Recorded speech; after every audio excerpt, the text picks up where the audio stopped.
Quem quer assistir nu, entra na Twitch. E com Rodrigo. Com essa conversa a gente começa a live de hoje. Bom dia! Não me deixou falar nenhuma atrocidade. Foi a Laluna! Sua nudez. Isso é um absurdo. Foi a Luna que falou. Pode voltar, pode começar de novo. Vai lá! Seja machista, Vinícius, é a sua oportunidade. Você tá descontrolado, Rodrigo? Tá descontrolado. Vai lá, Vinícius, exalta Hitler, como você faz normalmente. Nossa senhora! Lady Goldwyn, né? É, Lady Goldwyn. Do Aqui. 0 para Lady Goldwyn em 3 segundos. Ai, Beleza. desculpem. É que aqui as lives normalmente o Vinícius não ajuda muito. Já começa com ele falando barbaridade, mas hoje não. Hoje temos 2 convidados, um deles está profundamente constrangido até, porque um já conhece as barbaridades do Vinícius, né? Então, 3 anos já aguentando o as outro, barbaridades do vídeo. outro convidado profundamente constrangido. E a gente tá aqui. Desculpa, Diego, desculpa.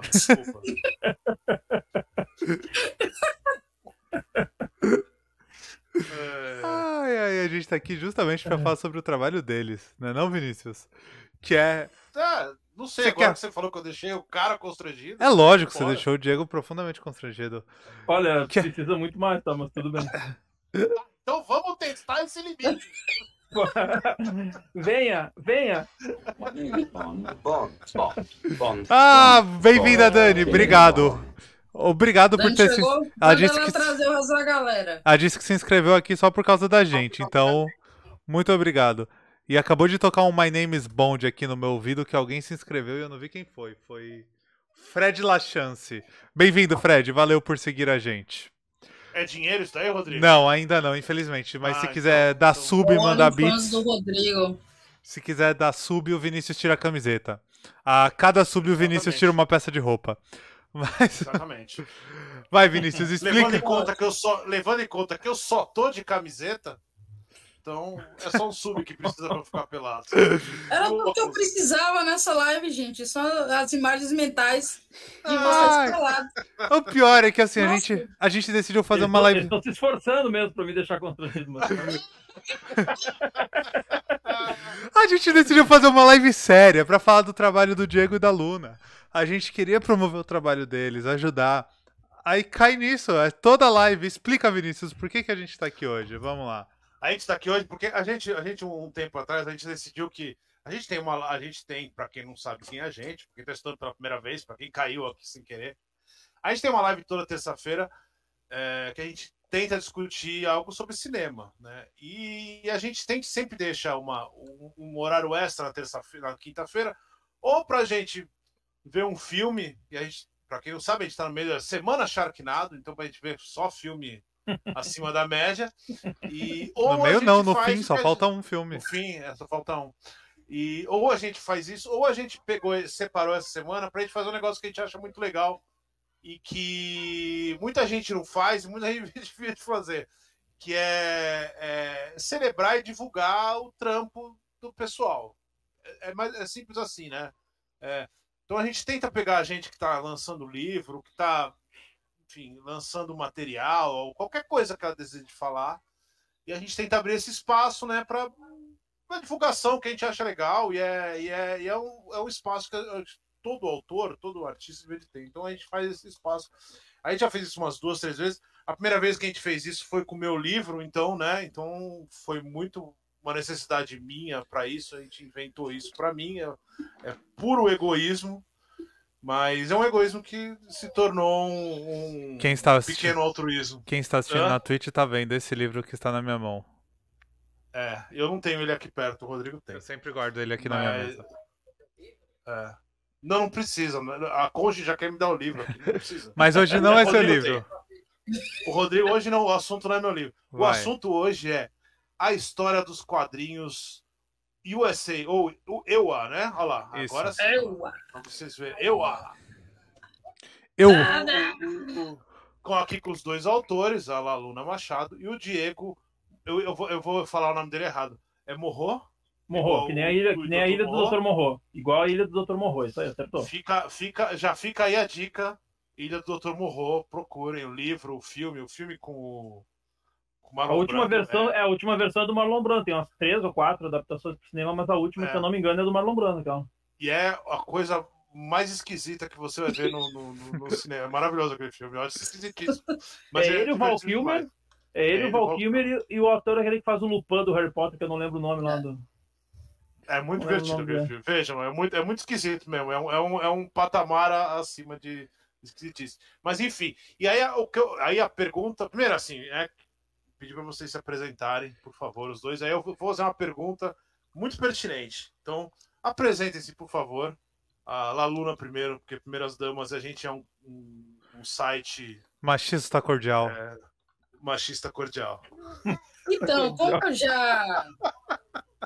já participei aqui, eu vou deixar para o estreante, Diego, se apresentar primeiro. Não, mas a audiência é rotativa. Eu ia falar isso, a audiência muda, pode se apresentar. Mas eu já tô aqui, já participei, Diego nunca Mas quem é participou. você? Você é quem? Rapaz, eu sou uma pessoa.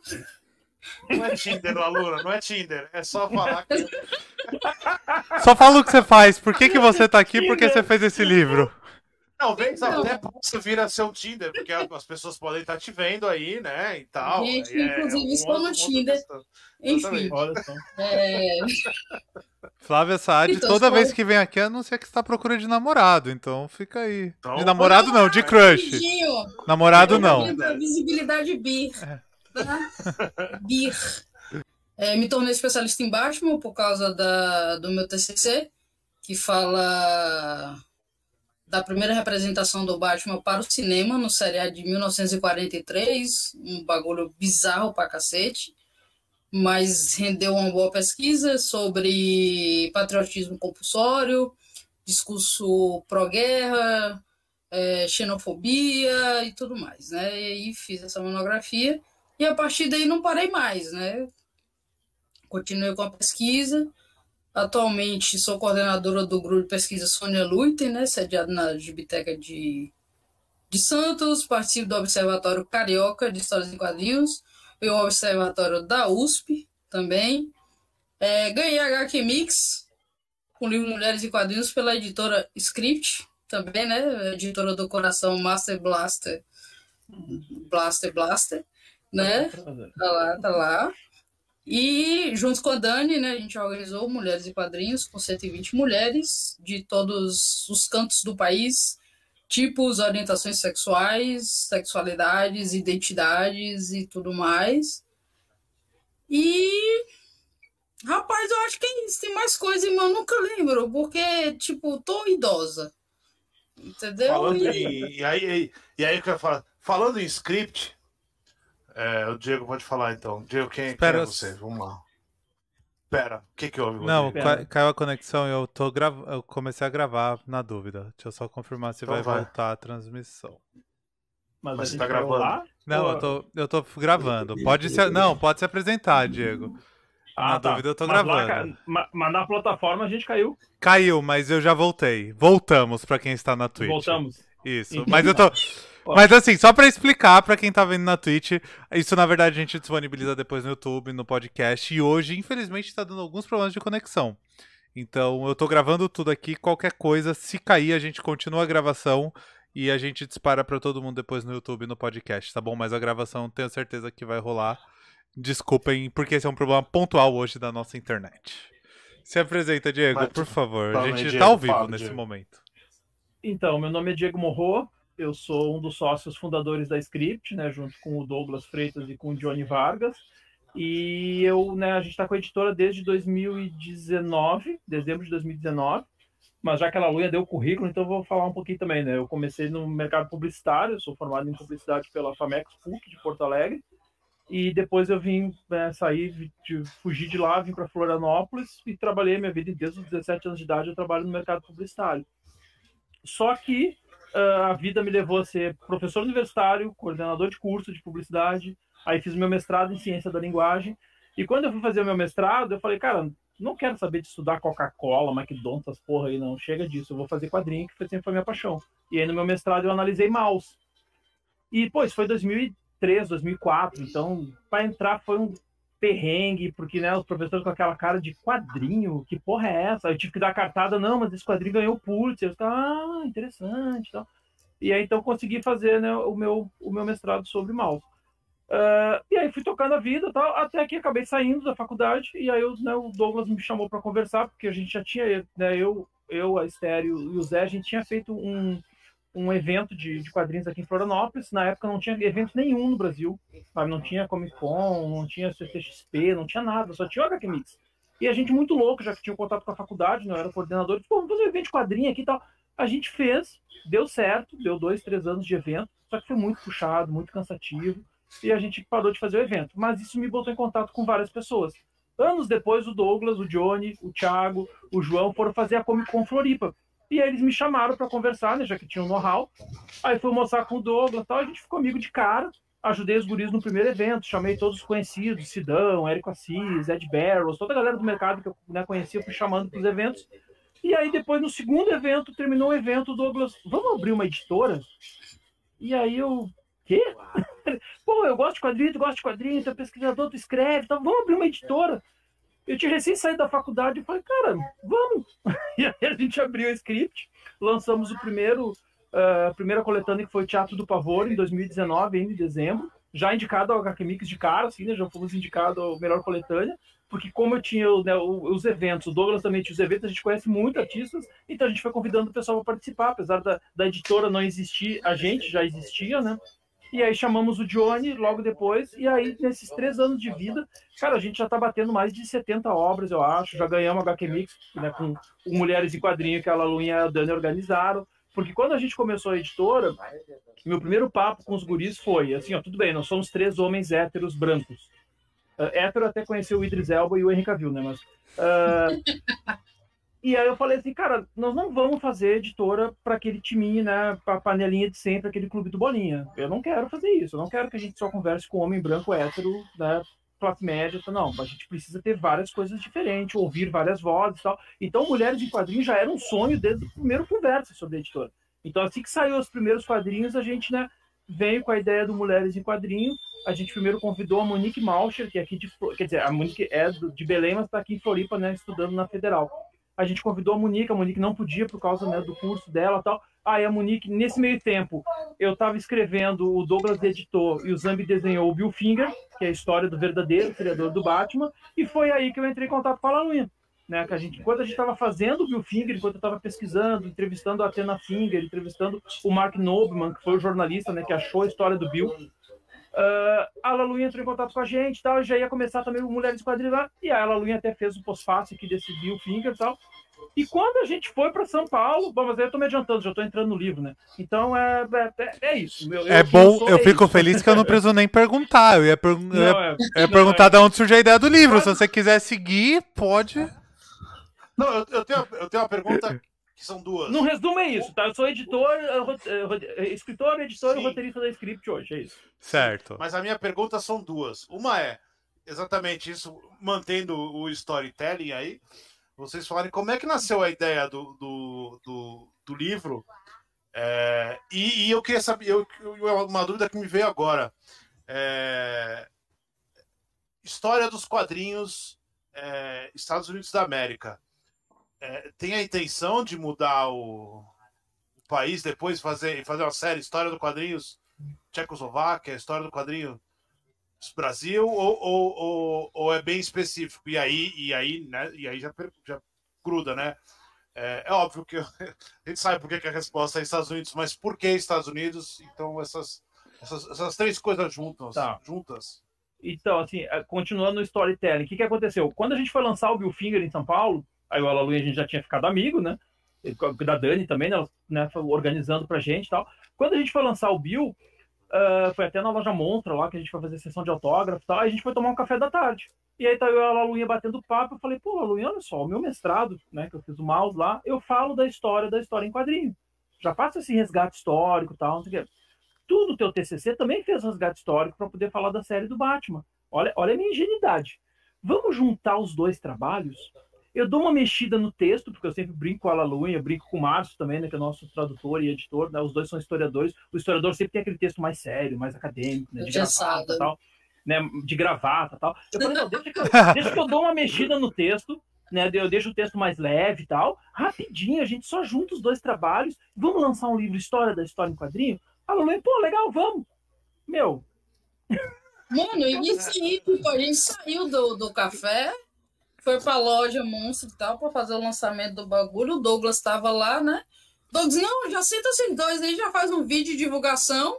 Assim. Vamos fazer o projeto. Bora fazer o projeto, já faz e tal, bora fazer. Mas tá, em 2 meses eu termino esse texto aí, Laluinha, né? E pô, aí tá fácil, cara. Isso foi no lançamento do Mulheres nos Quadrinhos. Do Bill Finger, antes ainda. Foi em maio, junho de 2020. Tá. Foi maio, junho, foi naquele período ali. O que aconteceu? Quando eu peguei o meu mestrado... Bom, durante a pesquisa do Bill, enquanto eu estava pesquisando para fazer o roteiro do Bill, além de falar, né, com a neta dele e tal, o Mark Noman, cara, eu achei um monte de coisa que inviabilizava já o meu mestrado e o TCC da Laluinha. Por quê? Porque agora, nesses últimos 5, 6 anos, que a gente tem historiador, pesquisador, jornalista realmente se debruçando sobre a história da história em quadrinho. E aí a gente está descobrindo que diversas informações que até então eram tidas como, né, certas, estão completamente erradas. Estão erradas por ou ninguém pesquisou, ou, tipo, tu entrevistou o cara de cabeça, o senhor lá, né, que tá lá, o fulano de tal, que, né, trabalhou nos anos 30, tu entrevista o velhinho lá, né, o cara com 90 anos, ele de cabeça, ele fala tal coisa que ele acha que ele lembra, quando tu pega os documentos, tu vê que o cara falou tudo errado. Então é um erro, né, inocente, vamos dizer assim. E também tem os erros sacanos, como, por exemplo, o Bob Kane, que mentia que tinha feito o Batman e tal. Então, só que nós estamos falando aí de 30 anos, 50 anos, 100 anos. Então tem coisas que... Vozes da minha cabeça, tipo, o cara Vozes da minha cabeça, o cara do Homens do Amanhã fez isso. Exatamente, o Gerald Jones tem vários erros no Gerald Jones. O livro é legal, o Homens do Amanhã. Mas ele tem erros históricos, inclusive sobre o Bill. Ele tem erros históricos absurdos. E aí, quando eu comecei a ir atrás, eu falei, Laluinha, fudeu, não vai dar. A gente vai ter que pesquisar mais. E aí a gente comecei a pesquisar, ela começou a pesquisar. E aí a gente organizou da seguinte maneira. Através de storytelling, eu falei, pra gente organizar isso aqui para ficar legal, vamos fazer assim, Lalu, eu vou fazer um storytelling. Eu vou contar a vida dessas pessoas fictícias e reais, porque também tem os personagens, né, as editoras. E através da vida dessas pessoas, a gente vai conversando com o leitor para ficar mais legal, tal.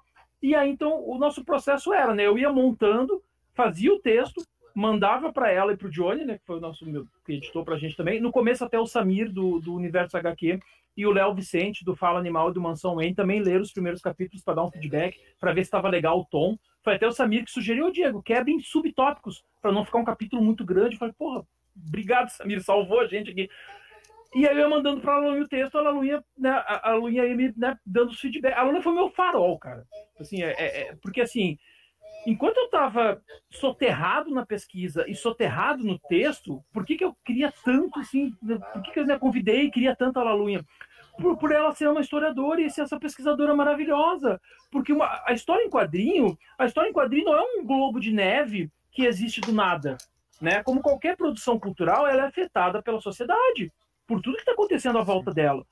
Isso vai afetar diretamente ou indiretamente, né? Nem vamos entrar no papo aqui, né, científico. Mas, né, os autores estão vivendo aquela realidade. Então, por que a Laluinha era o meu farol? Porque quando eu estava lá na vida do Jack Kirby, na vida de não sei quem, né? Quando eu juntava tudo e fazia o texto, a Laluinha vinha, olha, nesse período, a gente tem a quebra da Bolsa de 29.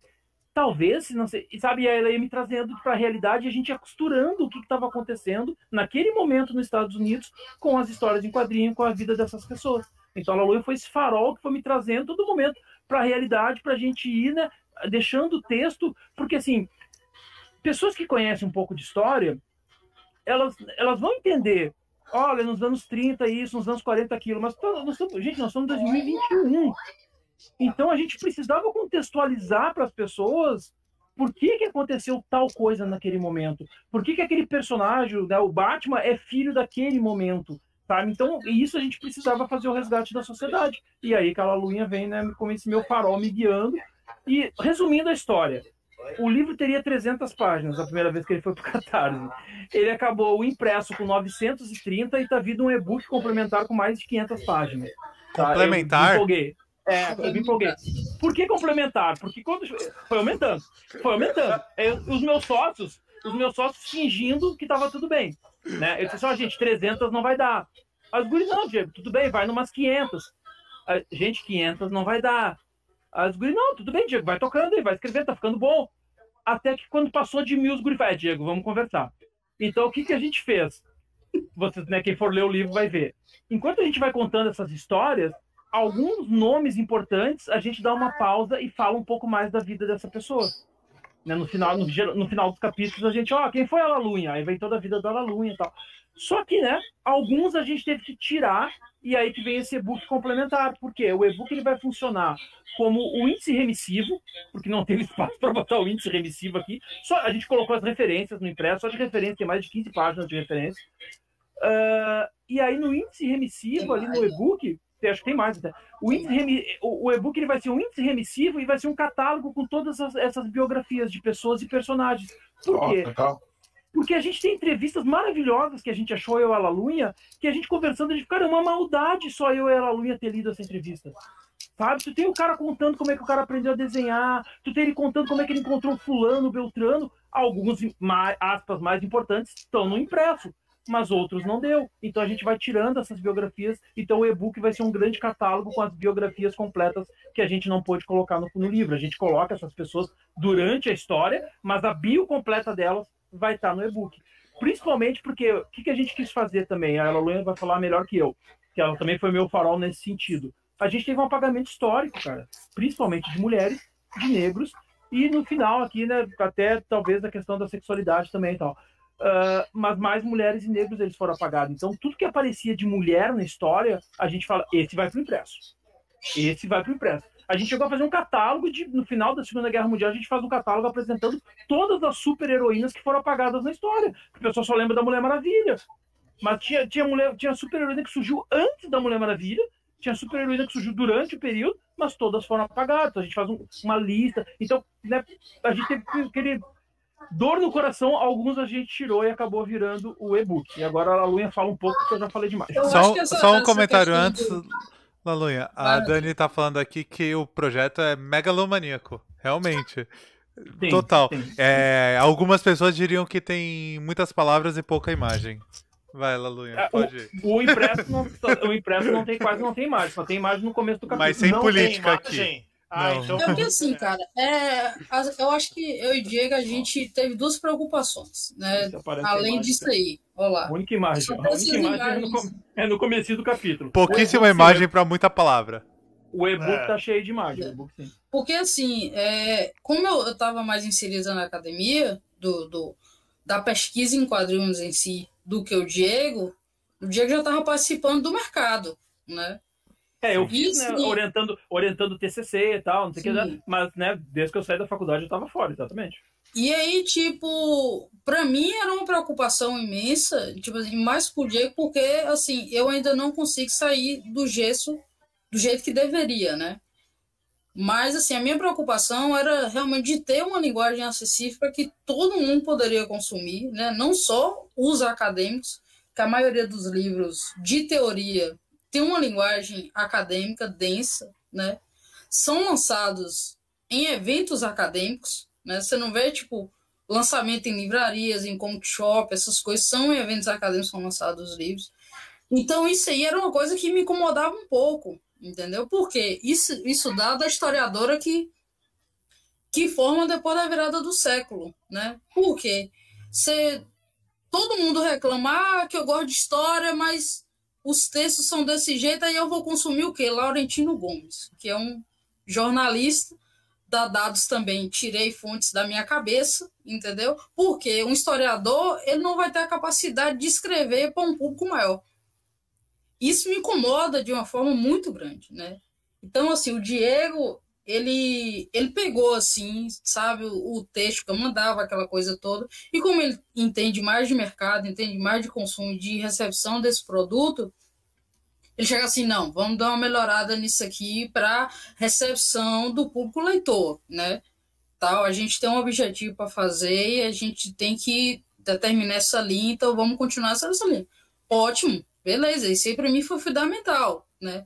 As questões das mulheres também tem uma inquietação com quem pesquisa quadrinho, porque além de ter o apagamento de quadrinistas, de personagens femininas nos quadrinhos também tem o apagamento de pesquisadoras.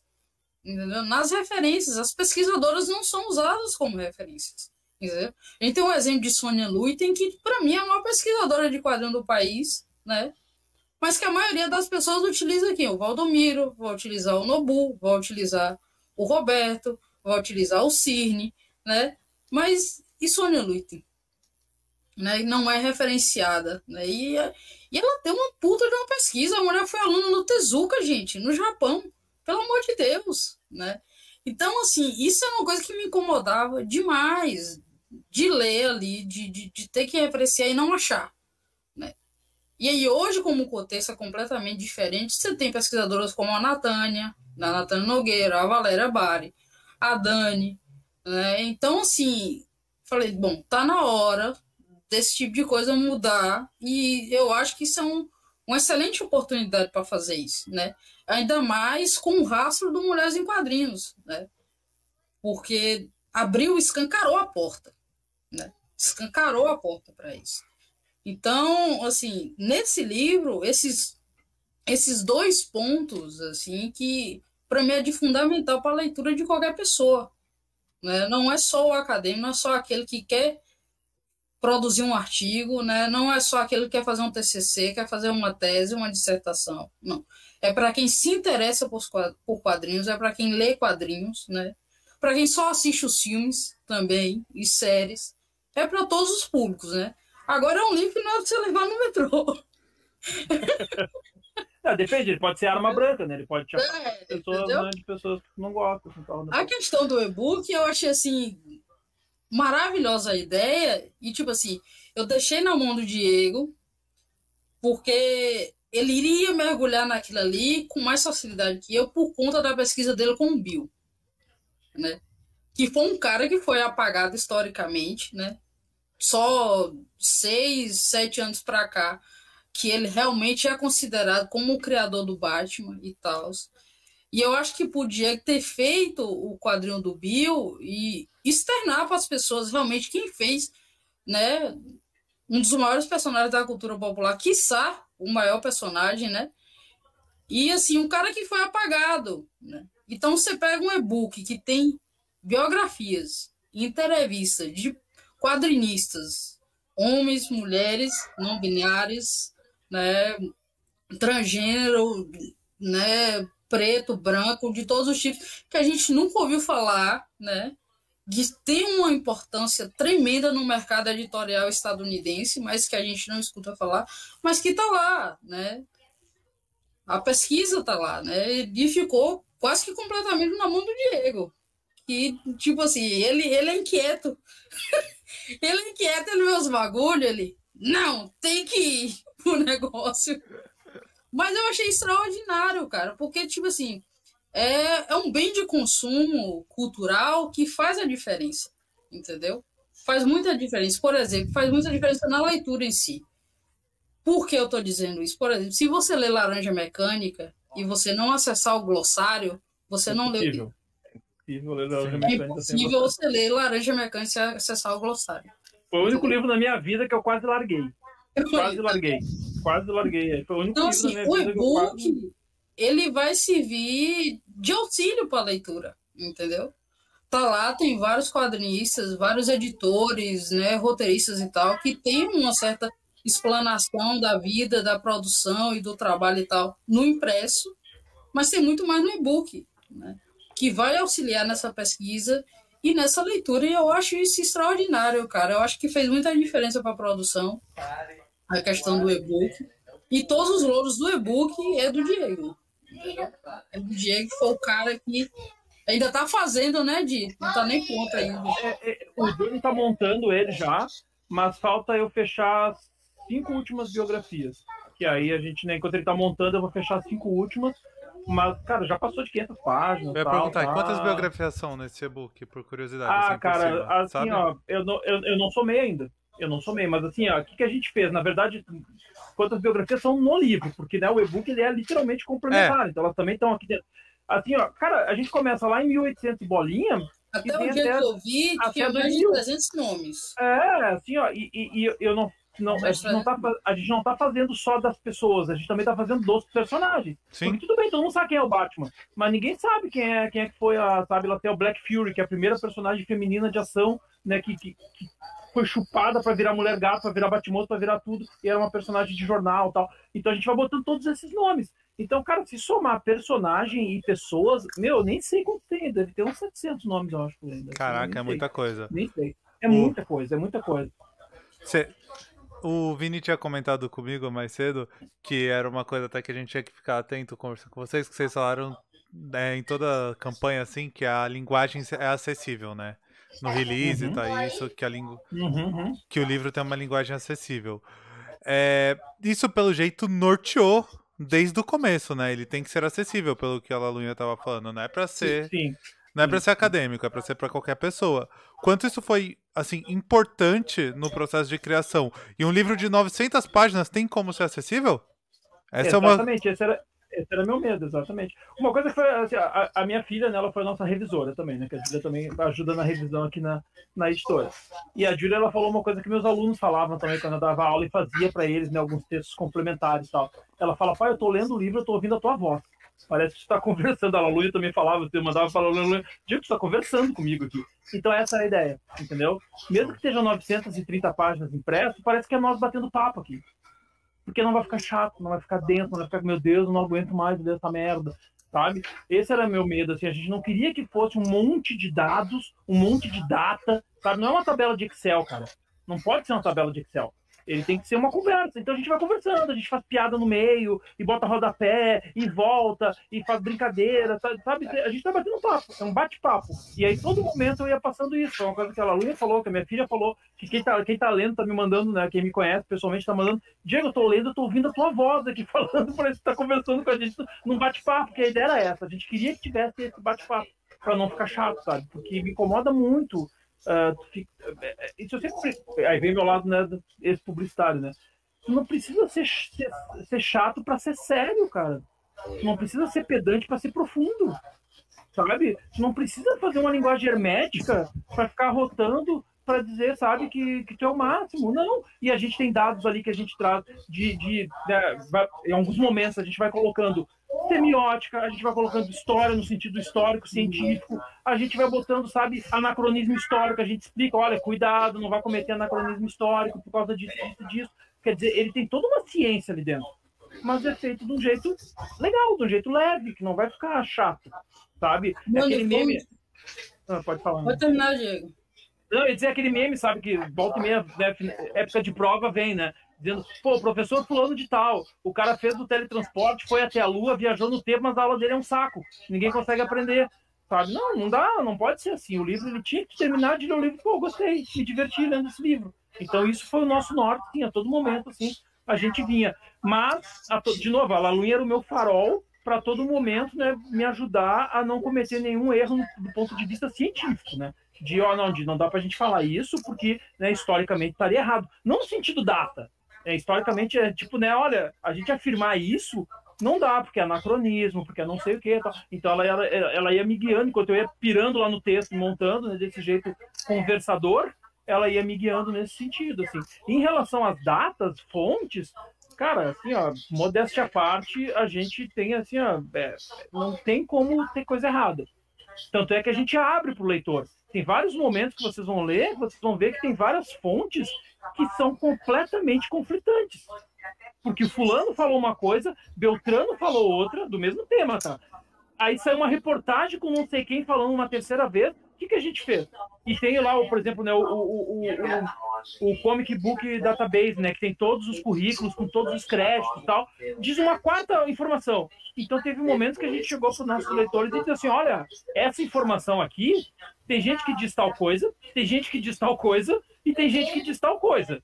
Tá? A gente está trazendo para ti quais são as possíveis versões, segue o baile. Porque a gente não podia bater o martelo. Não tinha, os momentos que a gente não pôde bater o martelo, a gente abriu para o leitor dizendo, ó, essa informação aqui tem 3 dados conflitantes. Então ninguém sabe quem é que criou o personagem tal. Porque um diz que é o fulano, um diz que é o Beltrano, outro diz que é o ciclano. Segue a história. E a gente é muito honesto durante o livro também, para deixar mais esse tom de conversa. Toda briga... Eu acho que é uma das maiores... Pode falar. rapidinho, Luna, aí você já me fala também. Mas eu tenho essa impressão, toda a briga que tem de autor, de quadrinho, que eu vejo tal, é sempre assim. Você dá razão pros dois, assim. Porque parece que os dois têm completamente Porque é razão. verdade. Não, É uma visão, né? Eles têm. Fora O alguns quadrinho casos. tem muito isso, assim, de... De qualquer pessoa que trabalhe com criação, né? Sou roteirista e fui, né, redator. Qualquer pessoa que trabalhe com criação sabe que, geralmente é um processo de brainstorm. Eu, né, duas pessoas criando. Tipo, nós 4 aqui sentamos, conversamos e criamos um personagem. Pronto. A menos que eu chegue com o desenho pronto, com o roteiro todo pronto e mostre para vocês só balancem a cabeça e a gente publique, eu posso dizer que o personagem é meu. Mas não é porque vai passar pelo editor. Que você esteja apresentando pro Stan Lee. Exatamente. Então, tem momentos que não é só o Stan Lee, tá? E o Stan Lee é um dos mais leves, apesar de ter vários momentos, né, que ele foi sacana, a gente mostra isso no livro, ele ainda era um cara, aspas, legal. Teve gente muito mais cruel que ele, por exemplo, o Mort Weisinger lá, né, que foi o editor durante décadas do Superman. Cara, tu não sabe o que foi ele que fez, o que foi o Otto Binder e tal, porque é bem complicado. Porque o cara metia a mão, sabe? Ele era um editor com mão de ferro que tinha que ser do jeito dele. E ele depois dizia que foi ele que inventou a Fortaleza da Solidão. Mano, até o Vezinho e o Eisner foi escroto. O Eisner no Underman a gente revela no livro que o Eisner, por favor, né? Vamos respeitar, é o Eisner e tal, a gente adora tal. Mas o Eisner, inclusive na graphic novel dele lá, né? Que é autobiográfica, ele fala, não, o Underman, a gente, né? Foi obrigado pelo Victor Fox a fazer aquela imitação do Superman e tal, nunca gostei. Nós conseguimos, né, a gente conseguiu fontes, né, de entrevistas, de artigos e tal, que foram levantados lá nos Estados Unidos, a gente bota no livro, um historiador conseguiu o documento do julgamento, com o Eisner defendendo. Segue lá, Lunha. Vai lá, Luna. Então, cara, tipo assim, tem muita história desse tipo de coisa que aconteceu, né? E assim, tinha isso na minha monografia e tinha também no trabalho do Diego, né? E eu acho que a maior dificuldade que a gente teve no começo da pesquisa do livro foi de transportar a linguagem, né? Para a linguagem. Aí, voltei? Voltou. Já voltou. Voltei. Pode continuar, Lunha, depois ele volta na história. Então, que foi assim, eram 2 trabalhos acadêmicos, né? Um TCC e uma dissertação. Tem que ter um padrão acadêmico para apresentar aquilo ali, para ser aprovado e tal. Então, assim, no começo da pesquisa, né, foi um desafio. A gente sentar, cada um ler a pesquisa do outro, né? E, tipo assim, como é que a gente vai transportar isso para a linguagem que a gente quer, né? Aí chegou um dado momento da pesquisa do livro que as nossas pesquisas já não eram fontes mais. Então, a gente já teve que externar um monte de braços para fazer essas pesquisas, né? O Diego fez mais pesquisa na gringa, porque ele manja dos inglês e tal. E, assim, depois que a gente concretizou aquilo ali, eu falei, rapaz, eu me vi assim, tipo aquela pesquisadora lá de quase 10 anos, né? E tipo assim, se eu tivesse acesso a esse tipo de conteúdo, quão rico ia ser, ainda mais a minha pesquisa, o meu TCC, sabe? Né? Então, assim, é um produto para futuros pesquisadores, para quem não é pesquisador e tal, para quem já está pesquisando, né? E a Dani fala direto aqui, né? Ela fala assim, você tem noção que você e o Diego, vocês publicaram o maior livro, com mais conteúdo possível no país sobre a história dos quadrinhos nos Estados Unidos? Vocês têm noção disso? Que esse livro vai ser referência para várias e várias coisas durante vários e vários anos, né? E tipo assim, a ficha ainda não caiu, né? Eu ainda não tenho dimensão disso, né? Eu olho pro livro assim, eu falo, cara, quando no dia que ele chegou, eu chorei tanto, cara. O Diego também é chorão. Jogo na onda, assim, o Diego é mó chorão também. E, tipo, chorei pra caramba. Eu choro direto. Eu choro direto. Porque assim, caramba, meu, né? É um negócio assim extraordinário. Isso é o sonho de qualquer pesquisador, né? Independente da área. É você tem um livro que vai servir de referência, né? Isso é incrível, né? Mas o Jack tem que terminar a história dele do Weisner esculhambado. Eu ia falar, termina a história, que vocês tiveram acesso aos dados tá. do julgamento, né? E depois eu tenho uma pergunta aqui que a Dani mandou, que é muito boa. Só para finalizar, assim, tipo assim, o que ele falou depois na vida dele ao longo dos anos não era bem assim. E aí tem vários momentos que não são bem assim. E a gente foi descobrindo isso, a gente foi indo atrás. A Laurinha falou, né, da pesquisa na gringa. Cara, 98% das fontes, vocês vão ver no final do livro, é tudo fonte, né, original lá dos Estados Unidos. A gente pegou entrevistas e tal. A gente, né, aqui na Script, a gente foi, ao longo desse ano, a gente foi criando uma relação de amizade com o pessoal da Fantagraphics. A gente está trazendo obras deles pro Brasil. A gente já trouxe a Minota KFD, tá vindo Crazy Cat, Red Room, a gente tá com várias obras. Cara, o Gary Groth é o cara mais citado nesse livro. O cara é meu ídolo, o cara, se não fosse ele, não existiria jornalismo em quadrinhos. Ele é o cara que praticamente funda o jornalismo em quadrinhos sério com o The Comic Journal e toda a equipe deles, né? E quando a gente começou a licenciar, olha que loucura isso aqui. Eu contei pra Luísa, ela quase caiu da cadeira. Quando a gente começou a licenciar a Fantagraphics, o Douglas, meu sócio, né? O Douglas falou, Diego, o cara da Fantagraphics mandou e-mail, olha lá, e fala com ele. Quando eu abri o e-mail, era o Gary Groth. Cara, é o cara mais citado no livro. Ele entrevistou todo mundo que tu possa imaginar. Sabe? O cara é o melhor jornalista, melhor editor de quadrinhos ever, porque a Fantagraphics também virou uma editora, né? E aí, quando eu olhei, eu liguei pro Douglas na hora. Douglas, tu sabe quem é o cara da Fantagraphics? É o Gary Groth, caralho! Cara, eu suava pra mandar um e-mail pra ele, assim. Aí o cara, gente fina pra cacete, falou mal do Bolsonaro, falou mal do Trump, tá? A gente foi trocando e-mail e tal. Porque naquele momento, o sócio dele que licenciava os quadrinhos saiu dessa parte, então ele assumiu. Então a gente ficou alguns meses conversando com ele, até que ele falou, Diego, agora eu tô saindo, vai entrar a Alessandra, que vai tratar com vocês e tal. E eu disse, pô, Gary, obrigado pelo carinho, né? E a gente já mandou o livro pra ele agora, tá, Luinha? A gente tá enviando essa semana pra ele, o livrão, pra ele ver como é que ficou. Então, assim, tem muita coisa que foi mudando, tá? E aí a gente vê ali que o Comic Journal foi a base para nossa pesquisa. A principal base da pesquisa é o Comic Journal, porque esses caras foram atrás de diversas coisas que a gente foi lendo os artigos dele, assim, e muda. O meu TCC, a parte da história em quadrinho, o TCC da Laurinha, o meu mestrado, cara, eu posso botar no lixo, porque tá tudo errado. Tá tudo errado. Sabe? A gente foi revendo, desculpa, um exemplo básico que eu já falei em outras lives. Há mais de, né, desde os anos 50, a afirmação, né, entalhada em pedra dizia o seguinte: esse negócio do Wonder Man que a gente falou agora, né? O Will Eisner faz o Wonder Man com o sócio dele, né, tal, eles são processados pela DC, o Wonder Man só dura uma edição. Chega o Capitão Marvel, né, o Shazam, da Fawcett. As pessoas não têm noção, tá? Durante a Era de Ouro, né, o auge dos quadrinhos, durante a Era de Ouro, todos os quadrinhos fazendo maior sucesso, principalmente os super-heróis, né, que é a Era de Ouro dos super-heróis, o Capitão Marvel era os quadrinhos que mais vendia. Ele vendia mais que o Superman, mais que o Batman, mais que a Mulher Maravilha. Teve um seriado primeiro. Exatamente. Todos eles. No cinema, né? Foi. Antes da televisão. Aí o que acontece? A National, que vai virar DC, fica putinha e bota os caras na justiça, que ela tinha feito com o Wonder Man. Só que os juízes falam assim, meu amigo, vocês estão com, né? Vocês estão com dor de cotovelo, porque o cara tá vendendo mais. Não tem como a gente dizer se é plágio ou se não é plágio, só se a gente for ler essa merda toda. E ninguém vai ler isso.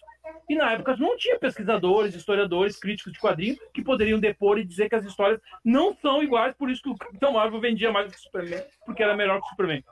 O que acontece? A lenda que existe desde os anos 50, que todo mundo que fala de quadrinhos repetia, dizia o seguinte: a Fawcett faliu, a National foi lá e comprou o Capitão Marvel, botou o Capitão Marvel na geladeira durante décadas para o Superman virar o maior herói das histórias em quadrinho. Isso é mentira. A Fawcett nunca faliu. A Fawcett sempre foi uma editora maior que a National. A Fawcett era gigante, porque eles entraram no quadrinho de brincadeira para ganhar dinheiro por um momento. Eles eram a editora dos Estados Unidos que tinha a principal revista de fofoca. Não foi eles que fizeram, mas eles compraram a principal revista de cinema, sabe? A revista, né? Caras, lá sei eu, 7 e tal. Eles foram os primeiros a ter essa. Eles tinham revistas, a principal revista feminina era deles, revista masculina, eles eram gigantes. Eles entraram um tempo na brincadeira dos quadrinhos porque estava dando dinheiro. Criaram o Capitão Marvel. Tu imagina como é que a editora que mais vende, no período que mais vende, vai falir, cara, em 3 anos. Eles reinventaram os pocketbooks nos Estados Unidos, eles trouxeram de volta os livros pulp, eles eram gigantes. O que aconteceu foi o seguinte, lá nos anos 50, quando começa a crise pós-Segunda Guerra, a Fawcett chega para a National e fala assim, olha só, essa merda não tá dando dinheiro, eu não quero mais saber dessa bosta de quadrinhos, vamos resolver, o que vocês querem? E eles pagam $400 mil para a National para encerrar o processo. E eles dão o Capitão Marvel para a National e param de publicar quadrinhos. A Fawcett vai ser vendida nos anos 70, a gente conseguiu essa matéria do New York Times, se eu não me engano. A Fawcett vai ser vendida nos anos 70, quando a família já não quer mais trabalhar, já está todo mundo velhinho, os herdeiros e tal, que é que começa aquelas grandes fusões nos Estados Unidos, a própria National, né, vai ser comprada pela Warner e tal, não sei o quê, e eles são vendidos por que hoje seria, ela sei, $300 milhões. É mentira, e durante mais de 70 anos, qualquer jornalista, qualquer pesquisador, qualquer fã de quadrinhos dizia, a Fawcett faliu e o Capitão Marvel foi vendido para DC. Mentira! Essa é uma das coisas que a gente mostra que não é verdade no livro, né? Então foi uma pesquisa muito densa. A gente sentiu Indiana Jones com um facão assim no meio do mato, assim, abrindo o mato e descobrindo um monte de alçapão falso ali que estava tentando nos derrubar. Mas também, peraí, né? Pode. Se a lenda é melhor que a verdade... Eu continuo acreditando que faliu. Né? Historiadores nem sempre estão certos. Às vezes... É verdade. Desculpa, Lalunha, mas às vezes... A gente tem que admitir que às vezes... Tá picotando tudo aqui, eu não tô ouvindo mais nada.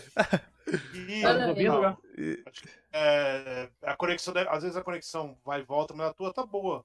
Eu tô ouvindo bem. Mas enfim, eu acho que duas coisas antes do Rodrigo perguntar pergunta da Dani. Uma é que aí eu acho que vocês vão acabar com a graça. Eu acho legal essas mentiras românticas, né? Vai acabar com as mentiras românticas, vai acabar. Eu vou parar de ler quadrinho por causa de vocês. Vocês vão acabar com isso. E a outra coisa que eu acho que, olhando pro Diego assim por trás, assim, ó, tá vendo? O livro ele ficou bem ali assim no canto dele. Eu acho que isso vai ter que ser obrigado. Agora, nessa era de prateleira, na era de internet prateleira, isso fica uma dica aí. Cara, se você for falar de quadrinho... Tem que ter essa lombada. Não precisa ler. Você compra o livro e enfia na sua prateleira. Deitadinho a lombada ali, você tem que mostrar a lombada. Porque não vai ter credibilidade. Você não vai ter credibilidade. Não, tem que... Você não vai ter credibilidade. E Vini, não, e assim, você não pode pôr entre os outros livros. Você tem que deixar ele deitado pra mostrar que é um livro de consulta, que você tá pegando o tempo todo, entendeu? Fácil acesso. É a mesma coisa que eu faço com Lovecraft. Isso. Temos vários Lovecraft na script aqui. Exatamente. O meu livro do Lovecraft ele fica assim nos meus vídeos pra todo mundo saber que você finge ler Lovecraft. Mas em nossa defesa, você falou que a gente vai acabar com a graça, com as mentiras. Não, por exemplo, tem uma história que a gente sabia, né, que eu já tinha também durante o mestrado, que quando a gente foi pesquisar, eu falei, cara, a gente não achou nada sobre isso. Isso é lenda, porque ninguém, em lugar nenhum. Aí a gente colocou no livro dizendo, olha só, tem uma história aqui que a gente não conseguiu comprovar, mas a história é tão legal que a gente vai botar no livro. A lenda é muito boa, né? A gente botou, que é o seguinte, existiu uma lenda que o Alex Raymond, o criador do Flash Gordon, os desenhos deles eram tão maravilhosos, tal, o cara é um dos grandes nomes da nona arte, que, olha a lenda. Ele inventou a mini saia muito antes da mini saia existir. Pode ser verdade, porque, né, foi depois. Pra mim já é verdade. Se tu falou isso em voz alta, pra mim é verdade. 2, ele teria feito o design que de anos depois o Japão vai fazer o primeiro trem-bala, seria baseado, né, nos desenhos dele. E a terceira, que é a melhor de todas, que a gente não achou lugar nenhum provando isso, mas a gente botou no livro, dizendo, é muito bom pra só a gente saber, que durante a Segunda Guerra Mundial, durante a corrida espacial, todos os cientistas da NASA cresceram lendo quadrinhos, né, principalmente ficção científica, eram fãs do Flash Gordon. Então, durante a corrida espacial, quando eles não estavam conseguindo fazer os foguetes funcionar, eles teriam pedido para o Syndicate, né, o King Syndicate, mandar as histórias do Flash Gordon para tentar se basear nos designs para ver se funcionava os foguetes da NASA. Cara, isso é essa história é boa demais. É tipo os soldados no front lendo o Capitão América para fazer igual. Sim, A gente mandou, a gente Que é botou. verdade também, hein? Também. Se não é verdade. É verdade seja também. verdade os dois. Não, nesse caso é verdade, porque É. o governo usa como ferramenta política os quadrinhos, então eles, né, o maior comprador de quadrinhos durante a Segunda Guerra Mundial é o governo americano.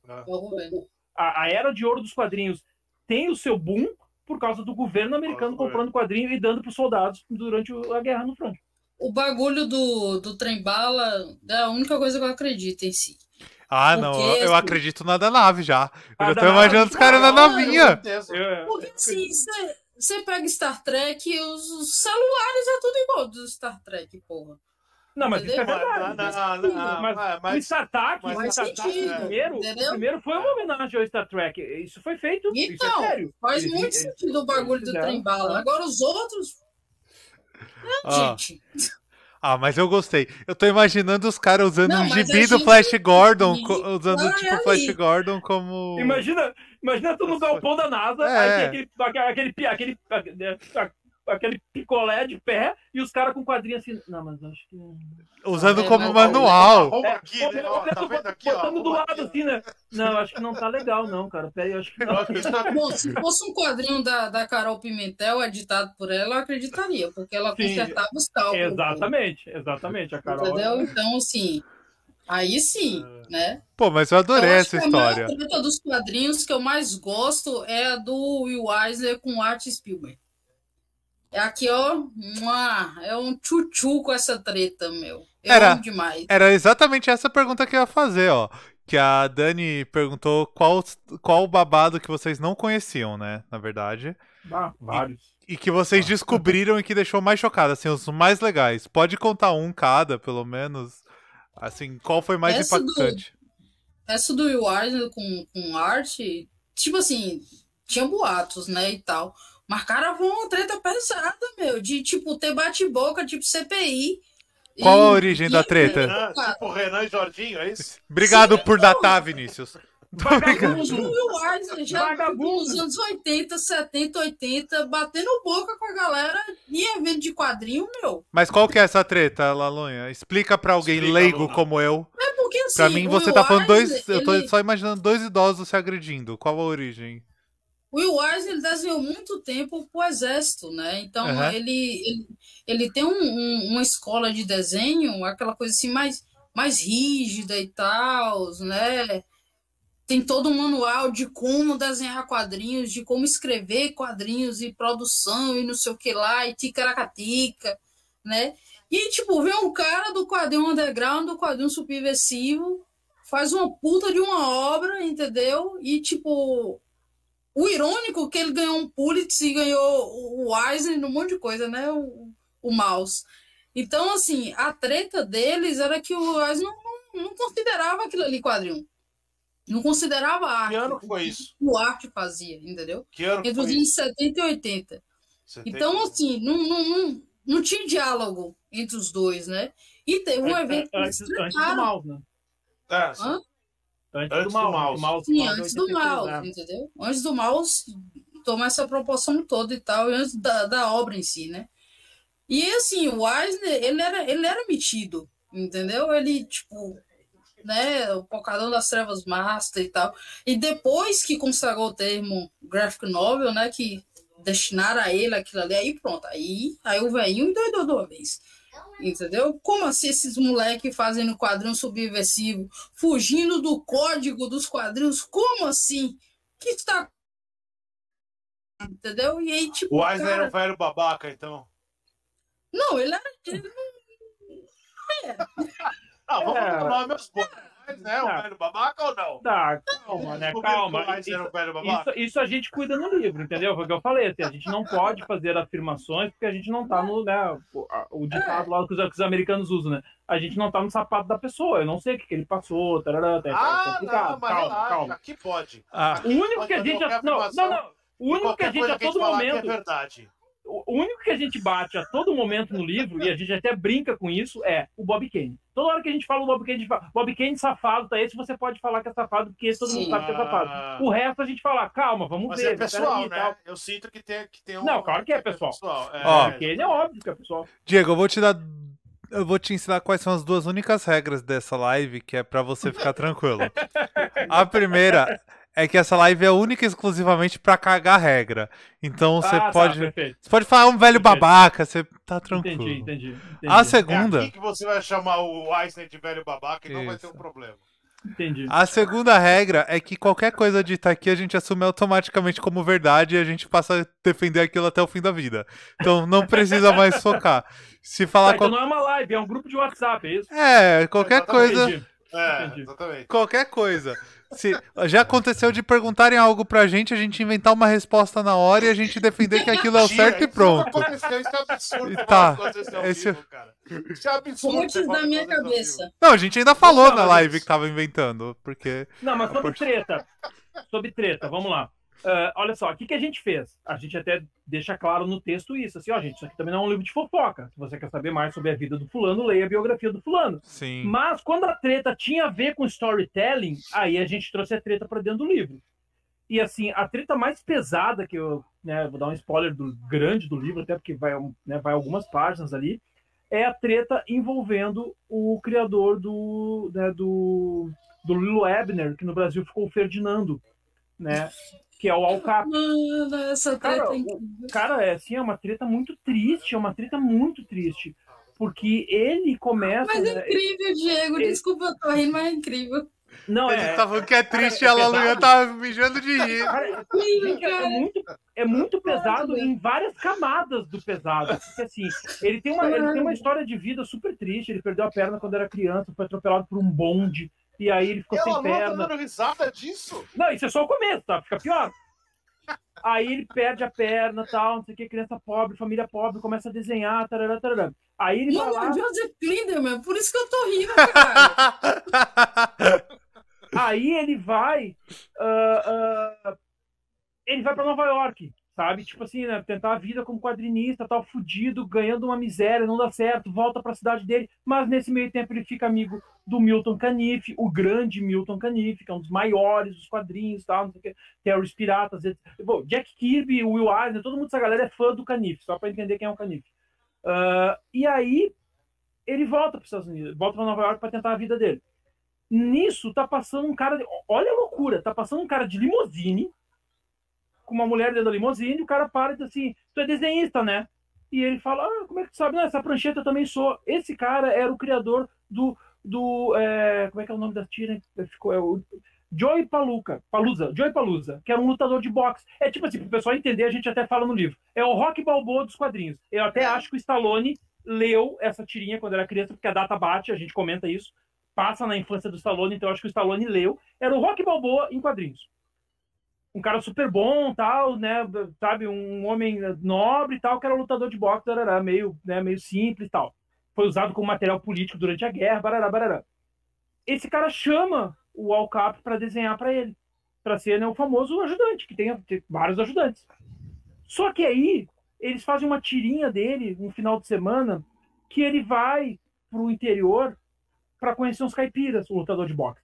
Nesse meio tempo, o Al Capone está tentando criar sua própria tira e ele cria o caipira Ferdinando. E, gente, é o que a gente falou agora há pouco no começo, brainstorm e tal, não tem nada a ver, são histórias completamente diferentes. Só que o cara, o ex-chefe, acusa ele de ter plagiado, porque aí o Ferdinando começa a fazer muito sucesso. Para vocês terem uma ideia, a gente consegue esse dado também, é um dado da revista Time, durante esse período ali, entre as 5 tiras mais vendidas nos Estados Unidos, que rendiam por ano milhões de dólares para os autores, essas duas estavam entre as 5, o Al Capone e essa do boxeador. No Brasil, eu acho que o original do Ferdinando só tem no acervo da USP. Porque a gente já vai saber por que os dois foram apagados da história. O que acontece? Os dois começam a se xingar em diretinha, em entrevista. Não tem o fandom ainda. A gente não tem os jovens dos anos 60 falando sobre quadrinho e tal. Então, né, é uma coisa só entre os quadrinistas. Mas eles começam a dar recadinho um pro outro durante as tiras. Vem um macartismo. Durante o macartismo, esse cara do boxeador acusa o Al Capone, ele monta, parece que foi ele que montou, um dossiê, tirando de contexto alguns desenhos do Ferdinando, dizendo que era putaria e tal. Cara, no meio do macartismo, que já tá atacando os quadrinhos. Aí os dois syndicates, né, falam assim, gente, para, porque vai fuder pra todo mundo. os caras estão nos perseguindo, e vocês estão... Aí eles se acalmam um tempinho, volta a briga. Como esse cara do boxeador, ele não tinha muitos amigos, já o Al Capone era amigo do Caniff, de todo mundo, fazia parte do sindicato, os dois faziam parte do sindicato dos desenhistas de quadrinhos, o Al Capone é premiado, tal, esse cara vai ficando cada vez mais puto, porque não é premiado. Cara, o negócio vai escalando. Eu não vou contar o livro todo aqui. Resumindo, o cara do boxeador se suicida, porque já tá ficando com diabetes, tal, ele se suicida. O Al Capone, em vez de parar a merda depois da morte do cara, fica remoendo, sabe? Remoendo. O cara morto. O cara morto. Os outros dizendo, cara, para, pelo amor de Deus. Aí fica pior, porque o Al Capone, para quem leu o Ferdinando, ele é uma das sementinhas que vai dar origem ao quadrinho underground. Ele era completamente político, de esquerda. Ele tirava sarro dos Estados Unidos, ele tirava sarro do redneck. Ele era completamente um quadrinho, né, o pré-quadrinho underground, só que para massa. O que acontece? Não se sabe se é por causa da doença dele, da perna, de remédio e tal. Ele dá uma virada na vida dele, no final da vida, que ele vira um cara reacionário nível bolsomínio. Ele ataca o John Lennon e Yoko, ele ataca o Martin Luther King. Ele é acusado de assaltar alunas. Eu tô assustado com o senso de humor da Lalunha. Eu tô preocupado. Eu também. De loucura que não tá...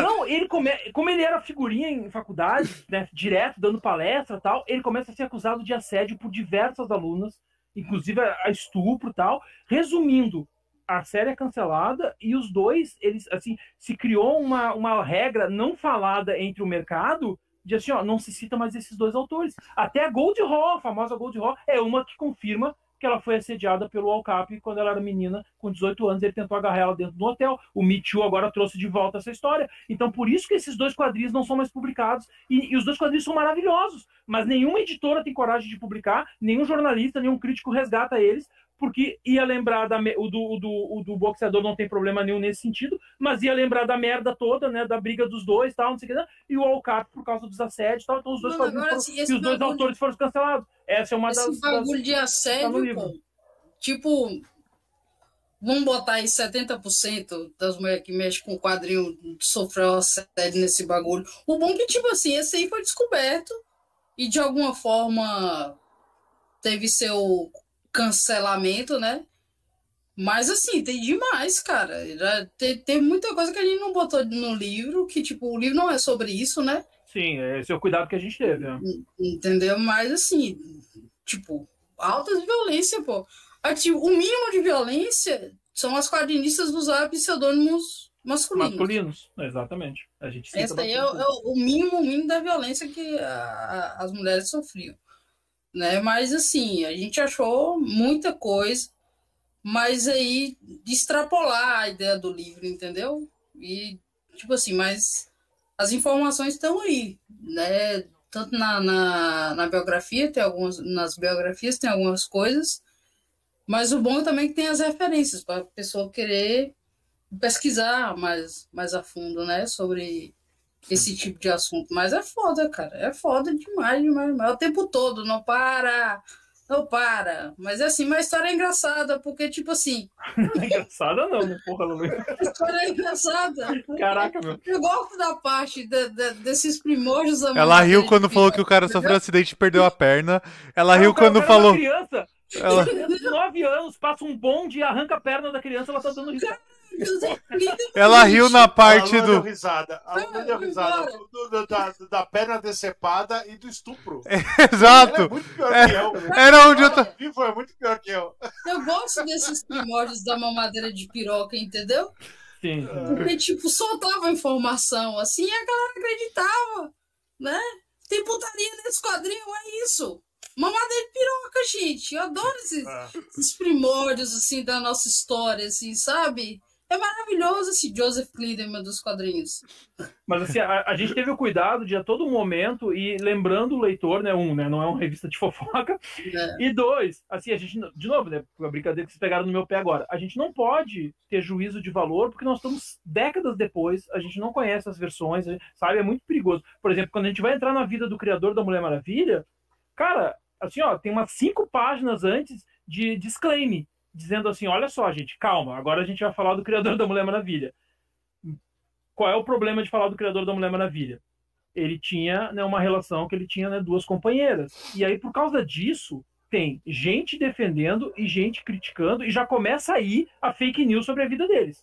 Né? Que a Mulher Maravilha era só sadomasoquismo, por isso que amarrava as mulheres.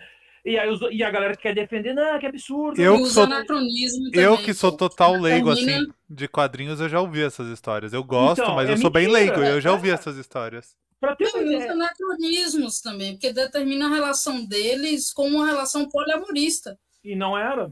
E não era, porque isso aí é de um tempo pra cá. Não tem como você determinar aquela relação como poliamorista, uma relação aberta, esse tipo de coisa, entendeu? Sim. A deles era um formato específico que algumas vezes interferiu no que ele estava escrevendo, ponto. A gente colocou, para ter uma ideia, o que a gente fez? Porque as 2 grandes aspas, né, grandes obras mais recentes sobre a vida deles, eu digo deles, né, porque é ele, a Elizabeth, que era a esposa, e a Olive, né, que é a segunda companheira. A vida dos 3, as 2 obras mais recentes que a gente tem é aquela da Jill, né, que é professora em Harvard, sobre né, a história da Mulher Maravilha, a história secreta da Mulher Maravilha. Tem muita coisa errada ali também. Tem muita coisa errada, então a gente teve que alertar isso. E o filme é pior ainda. É pior. Para vocês terem uma ideia, como é que a gente começa a biografia? Como é que a gente começou essa biografia? Dando voz para a neta deles. A gente botou tweets dela criticando o filme, criticando o livro. Aí a gente vem, olha, por que acontece isso? Isso que a Laurinha falou. A Dani entrevistou ela também uma vez. A gente cita as entrevistas que ela tá com a Dani e tal. E aí a gente foi e tal. E aí a gente diz, olha, acontecia isso, da questão aí, né? E a gente até a piada que a gente faz é tentando passar no laço da verdade, a gente vai contar agora a história da vida deles. E aí a gente começa a contar a história da vida deles, porque, cara, a gente tem que fazer um monte de disclaimer antes, porque senão, meu Deus do céu, esse negócio de sadomasoquismo é a maior bobagem, cara. Porque o que acontece? Tanto ele, por causa da Olive e da Elizabeth, quanto o desenhista, o H.G. Peter, eles eram feministas. Todo esse grupo que criou a Mulher Maravilha, né, essas 4 pessoas, eles eram feministas de escrever nas primeiras revistas. A mãe da Olive e a tia da Olive são literalmente as fundadoras do feminismo nos Estados Unidos. E do movimento sufragista. Do movimento sufragista e que lutaram a favor do aborto, da pílula, na época nem tinha pílula, né? Mas controle de natalidade, etc, etc, etc. Ou seja, eles estão no centro do feminismo.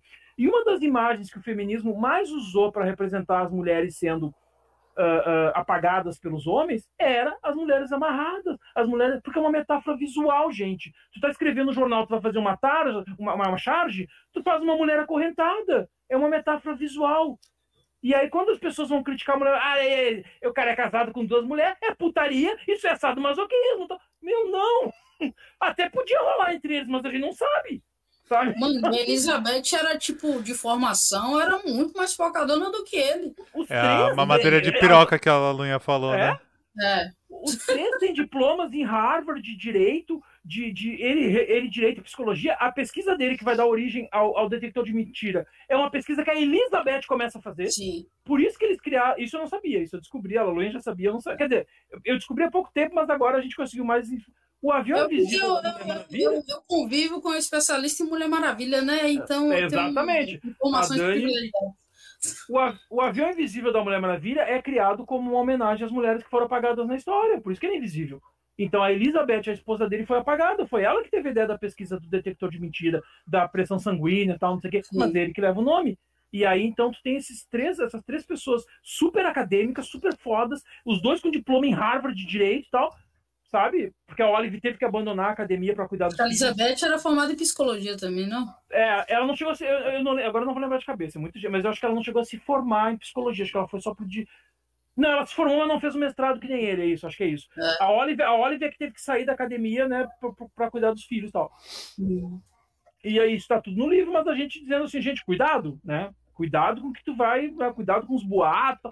A diretora do filme, cara, a mulher, ela inventou um negócio que a... Mano, ela tirou os negócios, literalmente tirou do cu os bagulho. E a gente botou a entrevista que ela diz assim, olha, a neta está te criticando que você não pesquisou sobre isso, tá? O que tu acha sobre isso? Eu queria dar a minha versão. Qual é a briga da neta? Tudo bem tu dar a tua versão sobre a vida deles, mas como é que eles venderam o filme? A verdadeira história dos criadores da Mulher Maravilha. Começa o filme desse jeito, com essa frase. Porra, como é que tu vai dizer que é verdadeira história se tu tá inventando sabe? E a neta, eu não quis afirmar isso, conversei com a Lalunha, porque eu acho que também não cabe a gente falar isso, mas pelas declarações dela, tal, não sei o quê, eu fiz uma leitura que a neta, ela é da comunidade LGBT. E é isso que deixou ela muito puta. Porque ela diz o seguinte, cara, se a minha avó e a Olive fossem namoradas, eu seria a primeira pessoa a falar isso aí. Mas a minha avó teria me contado. A minha avó nunca ia me esconder isso. Então, assim, tu ficar dizendo que as duas eram amantes é uma falta de respeito absurda, porque elas eram duas amigas que moravam com o mesmo marido. Era assim a relação deles. Não era um poliamor. Fazendo sabe? um paralelo próximo, assim, pelo que vocês estão falando, é igual alguns casamentos islâmicos, que o cara tem duas esposas, mas elas não têm nenhuma relação entre si. Elas são duas esposas, podem acabar virando amigas e tal, mas... Cara, essa parte da mulher brasileira Mas é mais complicada. elas tinham uma relação, mas não do jeito que foi retratada ali, entendeu? Elas se ajudavam, a questão dos filhos, a questão da casa, né? Principalmente depois que o Marston morreu, entendeu? Então, assim, elas tinham uma relação, mas não é aquela relação de fetiche que foi apresentado no filme que, mano, nem relação amorosa, eram duas amigas. Deixa eu só dar um aviso pra vocês rapidinho. Eu tô sozinho em casa, eu tô sentindo um cheiro de queimado absurdo. Eu vou ver se tá pegando fogo em alguma coisa aqui, eu já volto. Podem continuar a live sem mim por 2 minutinhos. Só pra... Eu vou fazer preciso fazer uma pergunta enquanto ele tá... Não sei se ele vai voltar, né? Caso não pegar fogo. Volte. Se tiver algum bombeiro nos assistindo agora e tenha comido ou não a esposa do presidente, por favor, ajude o Rodrigo. E se pegou, ela, por favor, venha com a história. Sim. Só para eu ter uma ideia de espaço temporal, né? A pesquisa não, né? O assunto, ele vai de onde até onde? Ele começa a história dos quadrinhos dos Estados Unidos, ela começa no livro, né? Ela começa onde e ela acaba aonde para vocês? Um século. O que entrou no livro, né? Porque, óbvio, né? É um século. A gente pega da virada do 19 pro 20 e termina na virada agora do 20 pro 21. A gente usa esses 2 recortes para parar, porque senão eu não conseguia parar de escrever. Não. A Lalunha tava brabo, o Douglas tava brabo, o Johnny tava brabo. Se eu falasse esses 21 anos aqui do século 21, eles iam me matar, o livro não ia sair nunca, né? A gente parou ali, a gente cortou ali. A ideia principal era parar no capa preta do Homem-Aranha, do 11 de setembro, né? 11 de setembro. Porque, assim, pro historiador, aquele fato ali determina o fim da era contemporânea, né? A partir dali é a pós-modernidade. Né? Mas eu sabia. Encara aquela capa. Legal. Aí, a ideia, a princípio, seria utilizar aquela capa preta do Homem-Aranha, né? Tal, pra encerrar o livro. Mas só que virou o samba do pesquisador doido do negócio. E aí, é isso. E aí, foi um gremlin. A gente molhou e alimentou ele. É verdade, alimentou depois da meia-noite. Da meia-noite. Deu ruim. E aí, então, vocês acabam nos anos 2000. Isso, final específico, não? Exatamente. Não, quadrinho não. A gente chega nesse movimento de, agora os quadrinhos estão começando a mexer de novo. Porque, na verdade, tem uma coisa que a gente estava conversando com a Lalunha, que claro que é importante no sentido linha do tempo, esse quadrinho do Homem-Aranha. Mas muito mais importante é a grande crise que acontece no final da década de 90, que a Marvel quebra e tal, que os quadrinhos quase deixam de existir. Então a gente termina nessa nova grande crise e dizendo, e no século XXI vai ter agora uma revolução, que vai vir internet, vai vir os filmes, vai vir tudo, mas isso é papo para outra viagem. Então a gente está deixando no ar para uma próxima viagem, uma continuação possível. E ele começa onde? Final do século XIX. Começa onde? Assim, oficialmente. Mas com que quadrinho, com que assunto? Então, meu amigo, aí é que tá, isso é outra lenda. Né? O Yellow Kid é o primeiro. Não é bem assim. A gente mostra tudo que vem antes até chegar no Yellow Kid e aí começa a história. Luna, só pra te avisar, a pizza chegou. Quem? A pizza chegou. Opa. Olha aí, gente, vocês estão me segurando. Só mandaram um recado aqui. Voltei com boas notícias. E era o Carlinho só brincando aqui de acender fogo aqui em casa. Puta merda, cara. Psicopata dentro de casa. Eu tô brincando. Carlinhos é referência à nossa live de terça, que eu falei que sempre que cai alguma coisa eu falo que é o Carlinhos, é algum menino que... Um espírito que mora aqui. Mas vinha da rua, menos entendi. mal. Entendi. O Pimbolildo fez uma pergunta ótima aqui. Se na indústria sempre foram só Marvel e DC, ou se teve alguma terceira força, assim, competindo diretamente. Teve várias forças. Que terceira, meu. Né, tipo, várias e várias, entendeu? Mas, assim, isso aí é... Toda vez, quer dizer, assim, na maioria das vezes, né, que eu vi as postagens no Instagram e tal, do livro e tal, ou comentário em algum lugar, falando do livro em algum site, a mesma reclamação, assim, porque o povo só fala de DC e Marvel, não sei o que lá, e papapá, e eu já respondo embaixo, não, nessa obra. Essa obra Por favor, né? tem várias e várias vertentes além de DC e Marvel. E também já tem muita produção, cara, entendeu? E produção recente, tipo, tem um Pancadaria que é só disso. Só DC e Marvel, né? Então, assim, o livro tem várias e várias vertentes, principalmente underground, né? Com Trina Robbins também, que é um dos maiores nomes do quadrinho. Tem uma entrevista, tem uma colaboração da Trina ao vivo. Né, a Trina, o Paul, tem uns 5 pesquisadores e quadrinistas fodas aí, internacionais, que enquanto a gente estava terminando o livro, a Dani fez um post no Facebook dizendo, eles estão comentando sobre os quadrinhos underground. O que vocês acham? E aí eles responderam pra gente da importância do quadrinho underground, a gente colocou a resposta dele nos livros. A gente tem uma entrevista, mini entrevista ao vivo. Muito foda isso. Explicando a importância do quadrinho underground, tá no capítulo underground, eles explicando a importância pra gente. Mano, isso é foda. Recortou e botou no livro. As obras da Script, algumas têm isso, que, por exemplo, a entrevista que eu fiz com a Athena Finger, que é a neta do Bill, né? Só tá no Mulheres em Quadrinhos, não tá mais em nenhum outro lugar. Só tá lá, em nenhum site, nenhuma mídia impressa ou não, só tá lá, né?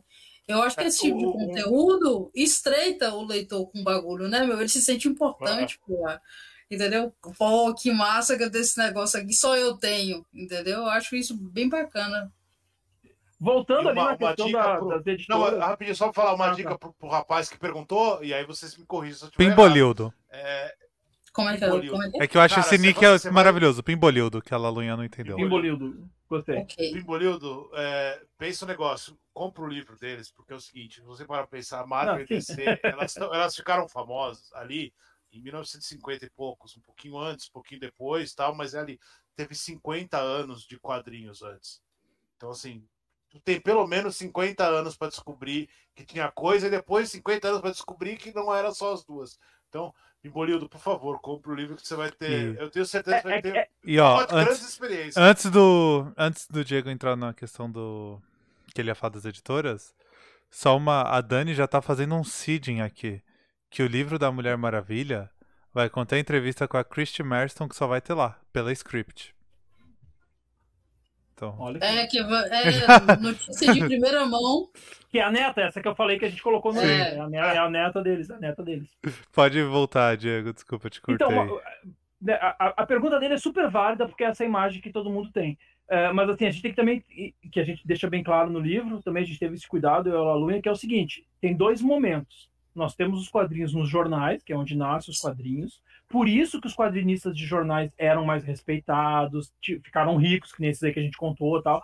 Então, quando chega a revista em quadrinho com o Action Comics número 1, que não é a primeira, a gente explica no livro, tá, mas é a primeira que explode da National, que vai virar DC, aí sim, aí nasce a indústria das revistas em quadrinho.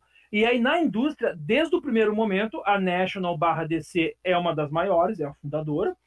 A Timely, que vai virar Marvel, entra na história, e aí entram várias na história. Então, elas têm uma briguinha ali, todo mundo junto. A gente conseguiu vários dados, que a gente, vários momentos, vários recortes durante as décadas, a gente vai colocando o recorte do número de vendas para as pessoas justamente desmistificarem isso. Saber, olha aqui, as 9 editoras que mais vendiam nos anos 50. Aí tá lá, a National, a Charlton... E uma editora, por isso que eu estou guardando o nome, que aí sim, para mim foi uma surpresa, né, para a Lalunha também, a Art Comics. A Art Comics, desde esse boom, ela vira a terceira grande. Na verdade, ela vira a segunda grande, porque a Marvel vai virar Marvel quando ela chega nos anos 60. A Marvel quase fale várias vezes. Então, a Art Comics, ela sempre foi a terceira grande, que seria tipo, para quem não conhece, seria tipo, guardado as proporções, o Maurício de Souza deles. Tá? A arte é a Turma da Mônica nos Estados Unidos. Só que a galera hoje vendo Riverdale na Netflix não entende, porque é uma putaria do cacete. Mas aquilo ali não é. A arte foi a juventude dos Estados Unidos, aquela juventude idílica, sabe? Todo mundo só dá beijinho, não tem problema nenhum, não tem nenhuma discussão, é todo mundo só querendo namorar e falar de casamento. A arte sempre foi essa bolha temporal da juventude pacífica e boa, né, bom moço dos Estados Unidos. E a arte, ela foi, o que ela aproveita? Quando a gente tem a crise, as editoras se unem para formar o famigerado, né, a famigerada Associação dos Quadrinhos, para criar o código de censura. E quem é que manda no código de censura? E passa a perna em todo mundo, e por isso viram as duas grandes. A National DC e a arte. Elas controlam. Por quê? Porque esses quadrinhos de terror estão vendendo mais, esse comics e tal, que são quadrinhos que não são infantis. E aí o que eles fazem? Quando eles vêm com um código que eles controlam, quem é que faz quadrinho infantil? Super-herói e arte comics. Com arte, com Riverdale, com a Sabrina Bruxinha e tal. E aí, então, essas duas editoras, elas ficam dominando o mercado durante muito tempo. Mas aí aparece uma que também foi uma surpresa pra gente, que é a Dell Comics. A Dell Comics foi a maior editora de quadrinhos do mundo durante a década de 40 e 50. E ela foi a única editora que enfrentou o código. Porque a Ellen, que é outra mulher que a gente resgata, que estava apagada na história, a Ellen é a mulher que vai inventar a história em quadrinho lá atrás. Quando eles criam a primeira revista em quadrinho com o Max Gaine, que depois vai ser o cara fundador da EC, que cria a All American Comics com o pessoal da DC, né, que é a editora irmã que vai nascer a Mulher Maravilha, inclusive. Ela e o Max, eles inventam a primeira revista em quadrinho. E aí a Ellen com a Dell vai. A Dell é tão grande que a Dell é a única editora que não entra no código. Ela diz, eu não preciso dessa censura. Eu garanto para os pais que o meu quadrinho é bom. Porque, claro, eles faziam várias licenças, eles faziam Disney, eles faziam um monte de coisa. Então ela é a maior editora de quadrinhos do mundo durante o período de crise. A Dell é uma gigante. Só que depois, vocês vão descobrir no livro, dá vários problemas e a Dell deixa de existir. Mas tem várias editoras importantes ao longo da história, não só National, DC, não só Time e Atlas, Marvel, né, que é o nome da Marvel ao longo do tempo. Essa autocensura era... porque a maior editora da história é a Image, né? 1995. Então, não é maior. Não, é melhor. Se não é a maior, é a melhor. Eu tinha uma pergunta séria, Vinícius, até me quebrou. Eu ia perguntar. Desculpa. Não, mas é só uma questão, assim, pra explicar pra leigo. Esse código de censura era como se fosse uma agência reguladora mesmo de quadrinhos, assim? Eles se autorregulando? Aproveitando né, que no canal de cinema, é igual ao de cinema, era baseado no Reigns lá do cinema, né? O código que é igual, só que né, pode isso, não pode. E todos os não pode era justamente para matar esse comics e outras editoras. Não podia falar a palavra lobisomem. Tem um caso bizarro que o Aleluia a gente botou no livro que é sensacional. O Marv Wolfman, né? Que é, para quem não sabe, Marv Wolfman é um dos grandes roteiristas, criou Crise nas Infinitas Terras, fez os Novos Titãs com essa versão com George Perry e tal. Então, o que acontece? Olha a loucura. Uma das regras do código é não pode falar vampiro, não pode falar lobisomem, não pode putaria, não pode... Quando o Marv Wolfman começa... Gente, é muito louco isso. Quando ele começa a escrever pra National, que tá, né, não é DC ainda, mas já tá quase virando DC, lá nos 60, 70, eles mandam, né, pra ser aprovado, tinha que mandar pra ser aprovado, que nem ditadura, bicho. Tinha que mandar os roteiros, vem a resposta, não pode. Wolfman, tá proibido. Aí é o sobrenome do cara. A DC tem que ligar pro cara. Não podia saber o sobrenome do cara. Gente, é o nome do autor, não é lobisomem, é o nome do autor. Esse é o nível do código, tá? Esse é o nível de loucura do código. Maravilhoso. Esse tipo de história é sempre gostoso de ouvir. Isso é pra dar risada, Lalunha. Nisso a gente ri. Vocês estão me julgando. Eu aprendi a ter esse humor com o Vinícius. Tinha as duas pernas, tudo, então não tinha graça. Ela não tem graça. Eu aprendi a ter esse humor com o Vinícius. A culpa é dele. Não, dos anos 90, dos anos 90 da Image, nos anos 90 da Image, o que a Lalunha mais gosta é como eles retratam as mulheres. Assim, é super legal. Nossa, 90, assim, é muito legal. Coluna quebrada. São desenhos muito bonitos. Coluna quebrada. Você tá falando lá? Coluna quebrada. A Lalunha adora essa parte. Nossa, olha, é excelente, assim, ó. É um primor dos quadrinhos. Tipo assim, duas melancias nas tetas e a coluna quebrada da mulher assim, na capa. Você tava agora há pouco. Estava agora há pouco falando mal do cara que reclamava dos quadrinhos underground porque não era arte, era subversivo. Pensa que os desenhos da Image era mais ou menos isso também. Fugia de todos os critérios técnicos. Era Meu Deus subversivo do pro outro céu, lado. cara. Eu tô ligado, tem jeito de saco, eu sei qual que são do Liefeld, né? Eu estou sendo bullyingado aqui hoje. Eu sei quais são. Quero minha pizza agora. É. Ai, Não, pode falar, Vini. não, eu ia falar pra gente ir pros finalmente, e aí Sim. vocês falarem o que vocês quiserem agora. Vocês têm todo o tempo do mundo pra vocês. Não, mentira. O tempo que vocês quiserem, não, mas fala o que vocês quiserem. O que vai. Porque o livro ele foi ele passou no financiamento coletivo. Então agora ele vai ser lançado. Não, já foi lançado. Não, assim, mas toda a programação agora. Ele fala, vai ser lançada aquela rotina de lançamento de entrevistas, de tudo. Exatamente. Ah, tá. Sim, não, tá indo pra Amazon agora. Pra quem não, né, primeira vez que eu tô aqui, como é que a Script trabalha? A gente usa o Catarse não como financiamento, tá? O projeto vai sair independente do que ele atingir lá. A gente usa o Catarse como pré-venda, porque o Catarse é uma comunidade. Então a gente já tem o nosso público ali fiel, então todos os nossos projetos vão para o Catarse. Se acontecer algum dia de um projeto nosso, não interessa, ele vai ser publicado, por isso que a gente usa Flex.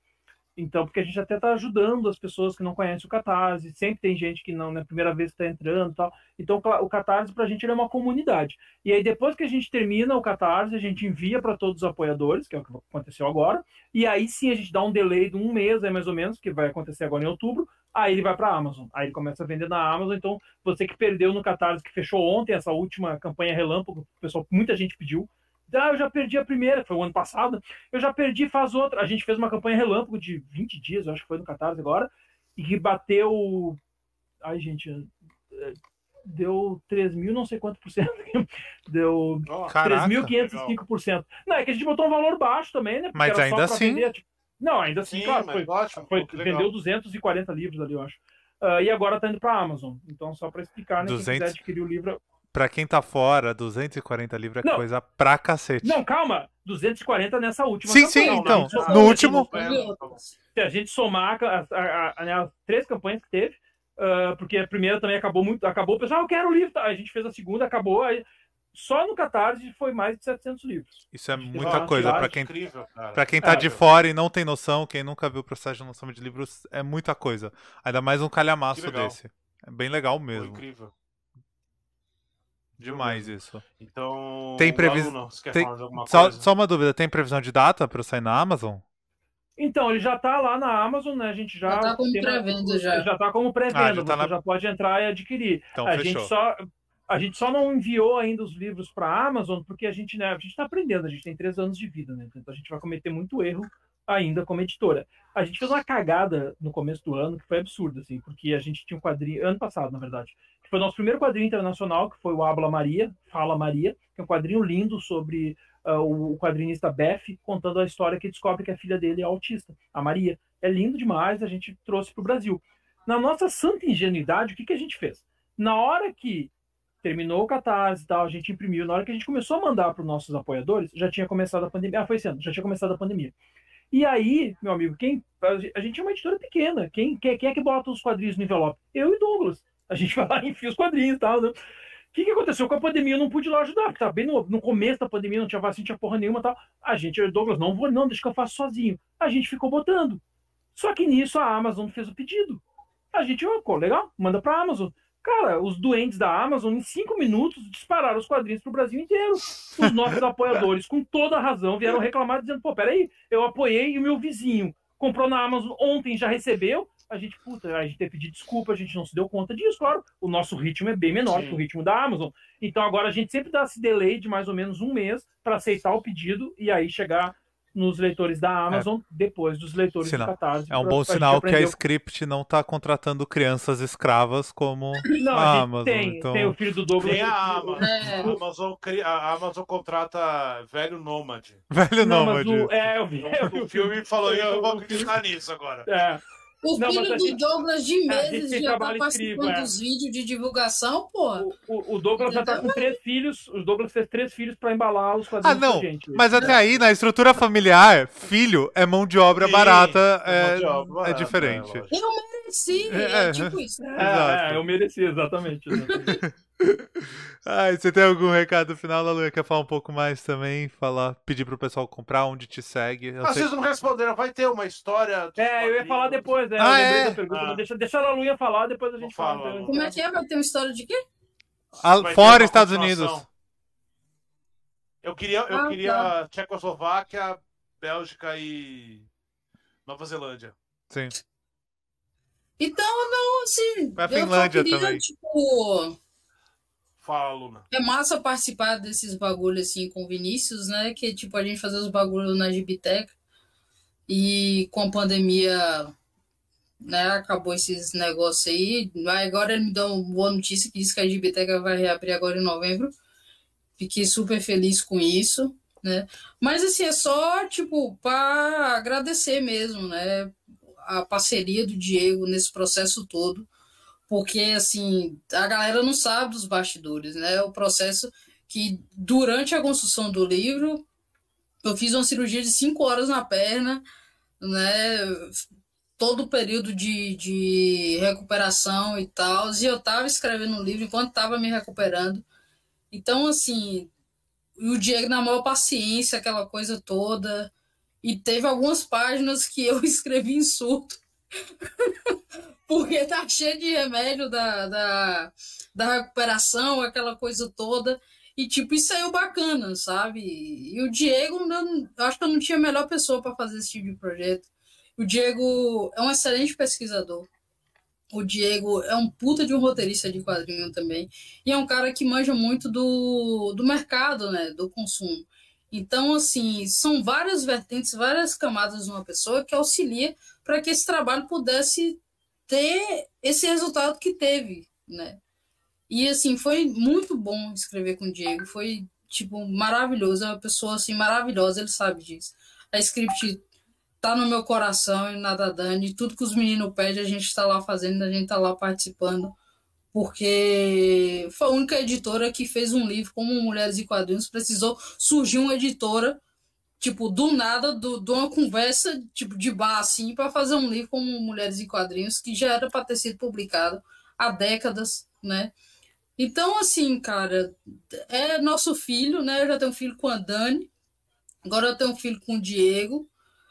Eu sou assim, eu sou dada. Tenho filho com várias pessoas, entendeu? Eu tô aí, tipo, muito ousada. O Universo HQ lançou uma lista hoje de livros teóricos que podem ser usados. Eu estou lá em 2. Olha que ousadia, meu Deus do céu, com essa baiana ousada. Entendeu? Então, tipo assim, cara, eu tô. Fico muito emocionada, sério mesmo, por ter esse resultado, por ter feito com o Diego e por ter feito com a Script. Entendeu? Porque se fosse com outra editora, a gente não teria esse resultado que teve. Entendeu? Porque mesmo o Diego falando assim que os meninos começaram a puxar a orelha dele, não teria essa liberdade que teve para escrever e de produzir do jeito que foi, a gente não teria tido com outra editora. Entendeu? Então é isso. É só amor que eu estou destilando aqui. Ó. Depois da minha risada perversa do cara que me deu a perna. Aproveitando todo o seu amor, a Dani comentou aqui que vocês dois precisam de participar de mais lives juntos porque o entrosamento está ótimo dos dois. Muito obrigado. Carinho tu não consegue, né, ser fake, é isso. E agora a pergunta do Vinícius: vai rolar uma história dos quadrinhos? E Tipo, a Laluna já falou que. Butão, história dos quadrinhos Butão. E a Dani já falou aqui que vocês estão ensaiando pro Butão. HQ Mix, principalmente a Laluna. Vai sair alguma história de quadrinhos, qualquer outro canto do mundo além dos Estados Unidos? Então, a gente aqui na Script, né, além dessa coisa que eu tinha comentado, né, nosso primeiro papo foi, não queremos fazer quadrinhos só para homem, hétero, branco, classe média. A gente está colocando em prática isso de outras maneiras também. Além do Mulheres em Quadrinhos, a gente fez o Quadrinhos Queer, a gente fez o Sob a Luz do Arco-Íris, que são duas... O Quadrinhos Queer é a versão, né, GLBTQA do Mulheres em Quadrinhos, que tem artigos, tem quadrinhos. O Sob a Luz do Arco-Íris é uma coletânea com grandes quadrinistas LGBTQA. E a gente também está trazendo agora vários quadrinhos do continente africano. A gente é a primeira editora que está trazendo esses quadrinhos para o Brasil, com o professor Márcio, né, que é nosso tradutor, nosso editor. O Márcio, ele é especialista em quadrinhos africanos. Então, historiador também, puxando. Historiador também, exatamente, maravilhoso. E, cara, é muito louco quando o Márcio manda uma tradução para a gente. Agora, né, eu editei, né, revisei 2 traduções. A quantidade de comentário que vem do lado, tipo assim, isso aqui é um bolinho que é comido, tal, não sei o que, não. O camarão, no Camarões, eles falam 300 idiomas, o idioma é tal, não sei o que, esse aqui é o fulano de tal, porque 1800, cara, eu primeiro fico lendo os comentários do Márcio, assim, 1 hora, tendo uma aula de história sobre o país, e depois eu vou entender o gibi, tá, pra poder editar, Então, assim, é sensacional, então a gente tá abrindo esse leque também, tá trazendo, a gente tá trazendo quadrinho da Finlândia, a gente já publicou agora aqui o Horror Cósmico, vai vir quadrinho da Alemanha, a gente está começando a fazer uma viagem no mundo de trazer coisas. É muito legal, a gente tem muita honra de poder trazer grandes autores dos Estados Unidos. Pô, meu nome vai estar nos créditos, ao lado do Alan Moore, que está vindo aí, ao lado do Grant Morrison, ao lado do John Byrne, que são os caras, meus ídolos da vida. É muito bom isso também. A gente fica muito emocionado. Gente da França, que também o mercado, né, maravilhoso, está vindo coisa maravilhosa da França. A gente acabou de lançar o Popeye. Só que a gente também quer trazer coisa de outros lugares. Então, está abrindo, né, o catálogo da editora. E aí, respondendo a tua pergunta, vai depender agora da reação do nosso público. Né? Eu, como pesquisador, como historiador amador, como apaixonado pelo tema, cara, por mim, a gente faria de todos os lugares. Sabe? História em quadrinho Argentina, história em quadrinho Europa, ver que recorte, para não ficar desse tamanho, né? Que os guris vão me matar, né? Outro igual a eles não deixam. Mas assim, vamos fazer só franco-belga, vamos fazer só França, vamos fazer Itália. Tudo bem. Se vai ser eu que vou escrever, se vai ser a Lalunha, se a gente vai convidar alguém que, né, conhece muito mais, tanto faz. Aí depois a gente faz um texto de pós-fácil, prefácio, sabe? Porque isso é uma característica... Eu acho que tinha que ter uma história dos quadrinhos africanos com o Márcio. Pois é, a gente tá começando a pensar nessas coisas. O Brasil, várias pessoas estão, né? Pô, faz do Brasil. É uma coisa que a gente tem vontade também, até porque tem várias obras maravilhosas que saíram agora, né? Sobre a história da Abril. Tem, né, o Ramone acabou de botar, né, o Marcos Ramone fechou agora no Catarse essa semana, que ele está contando a história dos quadrinhos Disney no Brasil. Quer dizer, tem vários livros legais que saíram sobre a história do Brasil recentemente, mas não está tudo num lugar só. Então a gente, e fora que a gente pode entrar em contato com as pessoas, né, conversar com editores, com, né, que ainda estão vivos e tal, etc. Então, assim, é um sonho. Vai depender como é que vai ser a venda desse livro aqui, como é que vai ser a reação. Mas a gente, por mim, a gente tem vontade sim. Porque, assim, quando a gente foi... Isso é outra coisa também que né, a gente comentou já em outros momentos. Enquanto a gente estava escrevendo o livro Eu Era a Lunha, o que eu fui fazendo? Eu fui fazendo a minha lista dos desejos. Cada obra que eu pegava para falar, eu botava assim, Crazy Cat, quero trazer para o Brasil. Estamos trazendo para o Brasil Crazy Cat. Pela primeira vez vai sair no Brasil a coletânea que a Fantagraphic fez das histórias. Crazy Cat, para quem não conhece, é só a história em quadrinho mais importante do século XX. Qualquer coisa que envolva animaizinhos, Tom e Jerry, Disney e tal, é baseado no Crazy Cat. O Walt Disney oficialmente declarou que era influenciado pelo Mickey, nasce por causa do Crazy Cat e tal. Então, assim, a gente está trazendo o Crazy Cat para o Brasil. Foi a Fantagraphic que fez uma coletânea maravilhosa de todas as tiras dele, né, de todas as páginas de domingo, e pela primeira vez a gente está trazendo para o Brasil um quadrinho que tem mais de 100 anos. Falaram, vocês estão malucos, não vai vender nada. Gente, Crazy Cat já passou de não sei quantos, 2.000% ali no Catarse, já vendeu mais de 600 obras no Catarse, se eu não me engano. Não lembro agora de cabeça quanto é que a gente já vendeu. Tem que ver depois ali. Então, eu fui fazendo essa lista, enquanto eu e a Laluinha íamos escrevendo o livro. E nós estamos atrás, a gente está conseguindo trazer várias obras dessa lista para o Brasil, obras históricas, porque eu adoro a história da história em quadrinho. Então, tudo que depender da gente, rola. Vai depender da reação do público. Né? Legal demais isso. Tem algum comentário, Vini, que você queira fazer? Pra não, encerrar? Eu vou ficar esperando a história dos quadrinhos Image. Tá. Em defesa da Image, eu gosto da Image, eu tô brincando. A gente fala no livro, em defesa da Image, ironicamente, hoje a Image é a Vertigo. A DC não só cancelou a Vertigo, como todo mundo que fazia Vertigo, por causa do esquema de trabalho da Image hoje, né, migrou para a Image autoral e tal, e a Image hoje é a Vertigo. A Image tem as coisas mais legais hoje, quem faz é a Image. Hoje eu compro um monte de coisa da Image. É muito engraçado, né? Os anos 90 na Image é maravilhoso. Se bem que tinha coisa boa nos anos 90 na Image. Que eu... Pode tirar tudo isso. O Vinícius não pode deixar. Era legal pra caramba. Tudo 2 era meia, cara. Vinícius não pode deixar o personagem de lado, então ele tem que falar. A gente colocou, a gente colocou uma entrevista. Respeito o G13. Por que eu gosto tanto do Gary Grohl? A gente colocou uma entrevista do Gary com o Todd McFarlane no auge, quando eles recém montam a Image, e o Gary é muito foda, cara. O Gary não quer nem saber, ele dá na cara. Uma das perguntas que a gente botou no livro é o Gary falando pro Todd assim: vem cá, tu nunca pensou que essas pessoas não sabem escrever quadrinho? Você só sabem desenhar porque as histórias são ruins? Caralho! E aí o Todd McFarlane, mas o roteiro não é tão importante. Então... Cara, ele destrói, assim, ele dá nos dedos, assim, ó, pá, a gente botou no livro pra dizer assim, cara, não tinha história, cara. Depois eles conseguem. Mas não tinha, no começo, eles não sabiam desenhar. Era só um portfólio de artista, cara. Né? Salva raras exceções. E alguns artistas muito ruins, viu?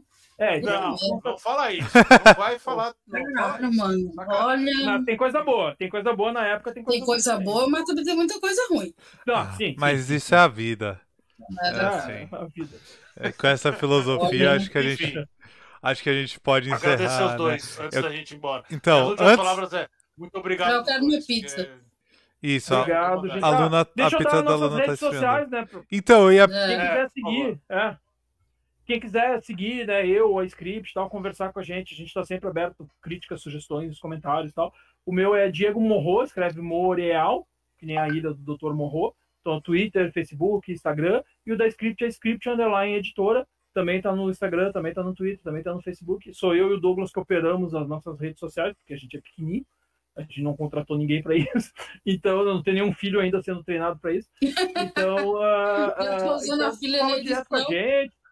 Minha filha já revisa. Tá? Então, assim, só falar com a gente lá, tá? A gente tá de boa, só chamar que a gente conversa. E quem quiser conhecer o nosso trabalho, a gente tá na Amazon, tem o nosso site, né? Que a gente tá remodelando agora, vai ter lojinha agora, depois no futuro e tal. Mas você pode encontrar nossos trabalhos no Catarse, tá com campanha no Catarse, só procurar Script. Script é roteiro em alemão, tá? Então é SKRIPT, Script. Procura no Catarse ou procura na Amazon também, todas as nossas obras estão lá, tá? Qualquer coisa nos chama que a gente te orienta alguma coisa se precisar. Mas obrigado, galera, adorei. Muito obrigado conhecer vocês. Obrigado ver a Lalunha. Saudade de Lalunha. As redes da Luna são fechadas. Onde acha você, Luna? Nem já aviso. Minhas redes são fechadas. Só pessoa reservada. Ela é low profile. Saber da Luna, você compra o livro. Sou uma pessoa reservada. Ela é pesquisadora e não influencer. Entendeu? É porque é difícil lidar com os nerdola do Batman, gente. E aí, aí eu fecho por causa disso que é difícil. Né? Aí, enfim, né? Tá lá a Luna, G Machado. Sempre que a pessoa me adiciona, eu vou lá futucar o perfil pra ver se é um nerdola desse, porque eu não sou obrigada, né? Sim. Tá lá Laluna G Machado no Instagram, laluna.machado no Facebook. Não tenho Twitter, que eu sou idosa, tô me enchendo o saco também para fazer um Twitter. Mas o Twitter eu só tô em treta, entendeu? Eu entro numas tretas, mas eu fujo da treta, então melhor não ter o Twitter e tal, né? E o Facebook morreu. Então, assim, é isso. Laluna G Machado no Instagram, se você não for nerdola. Entendeu? É isso mesmo. Sim. Se você não for nerdola, vamos ser best friends, entendeu? E é isso aí. As produções, tá lá no. Eu vou dar Vou fazer um jabá seu aqui que você não fez. O @mulheres e quadrinhos no Insta. Que a Dani lembrou aqui. Também. O dela é fechado, mas o @mulheres e quadrinhos tá lá. É aberto lá. Mas quem toma mais conta é a Dani, né? Desse bagulho aí, que ela gosta de redes sociais. Né? Não sou muito social, não, gente. Mas enfim, tá lá. Só gosta da rede, né? Tu é baiano, só gosta da rede. Então, E aí, os textos, né? Usando a Morcega Louca de Gotham, né? Utilizando as histórias do Batman, né?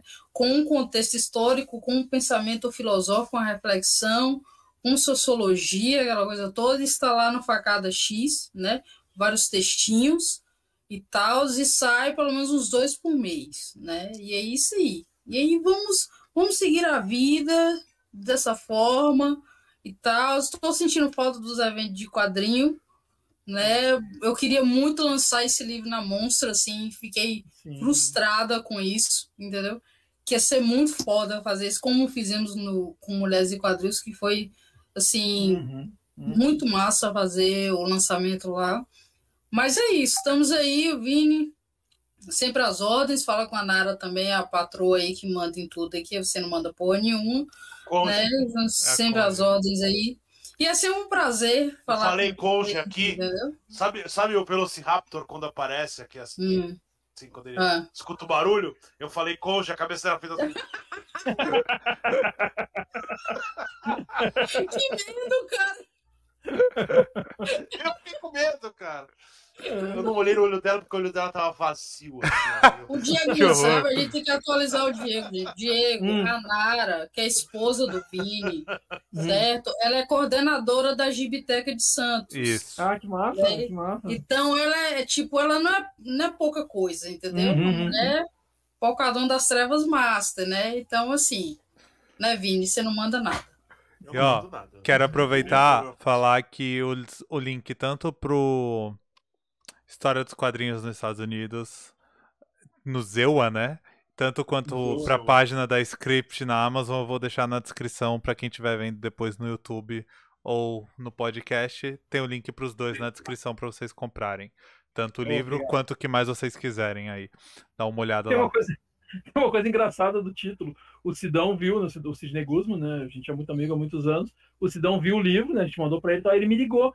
Aí ele disse, Diego, por que vocês botaram História dos Quadrinhos? Eu achei meio estranho, porque vocês não escreveram Estados Unidos, né, na capa. Eu disse, não, Sidão, olha só, que na hora, quando a gente foi, né, definir, eu, a Lalu e os guris, a gente achou que, lá no começo, né, tava muito grande, História dos Quadrinhos Estados Unidos. Aí vem um livro de 1.500 páginas, né? Tipo, podia ter botado, né? Estados Unidos. Tem espaço pra escrever, mas a gente, não. Bota eu aqui, fica menorzinho, tá puta aí. Poderia ter feito aqueles subtítulos, a história de todos os quadrinhos nos Estados Unidos, dizendo tal, mas no começo ia ser História dos Estados Unidos da América, eu falei, não, nem pensar num negócio desse, entendeu? Porque se for Estados Unidos da América, vai ter que fazer dos 3 continentes. Sim. Aliás, a gente só usa os historiadores estadunidense, Ai, meu Deus. Depois de ter escrito esse livro, eu não uso mais. Até hoje, agora eu usei, foi ato falho. Eu só uso agora estadunidense, não uso mais a palavra americana. É por isso que eu não confio em história. Por isso que eu concordo quando falam que vão tirar a história, a filosofia do ensino Viva médio. A Terra plana.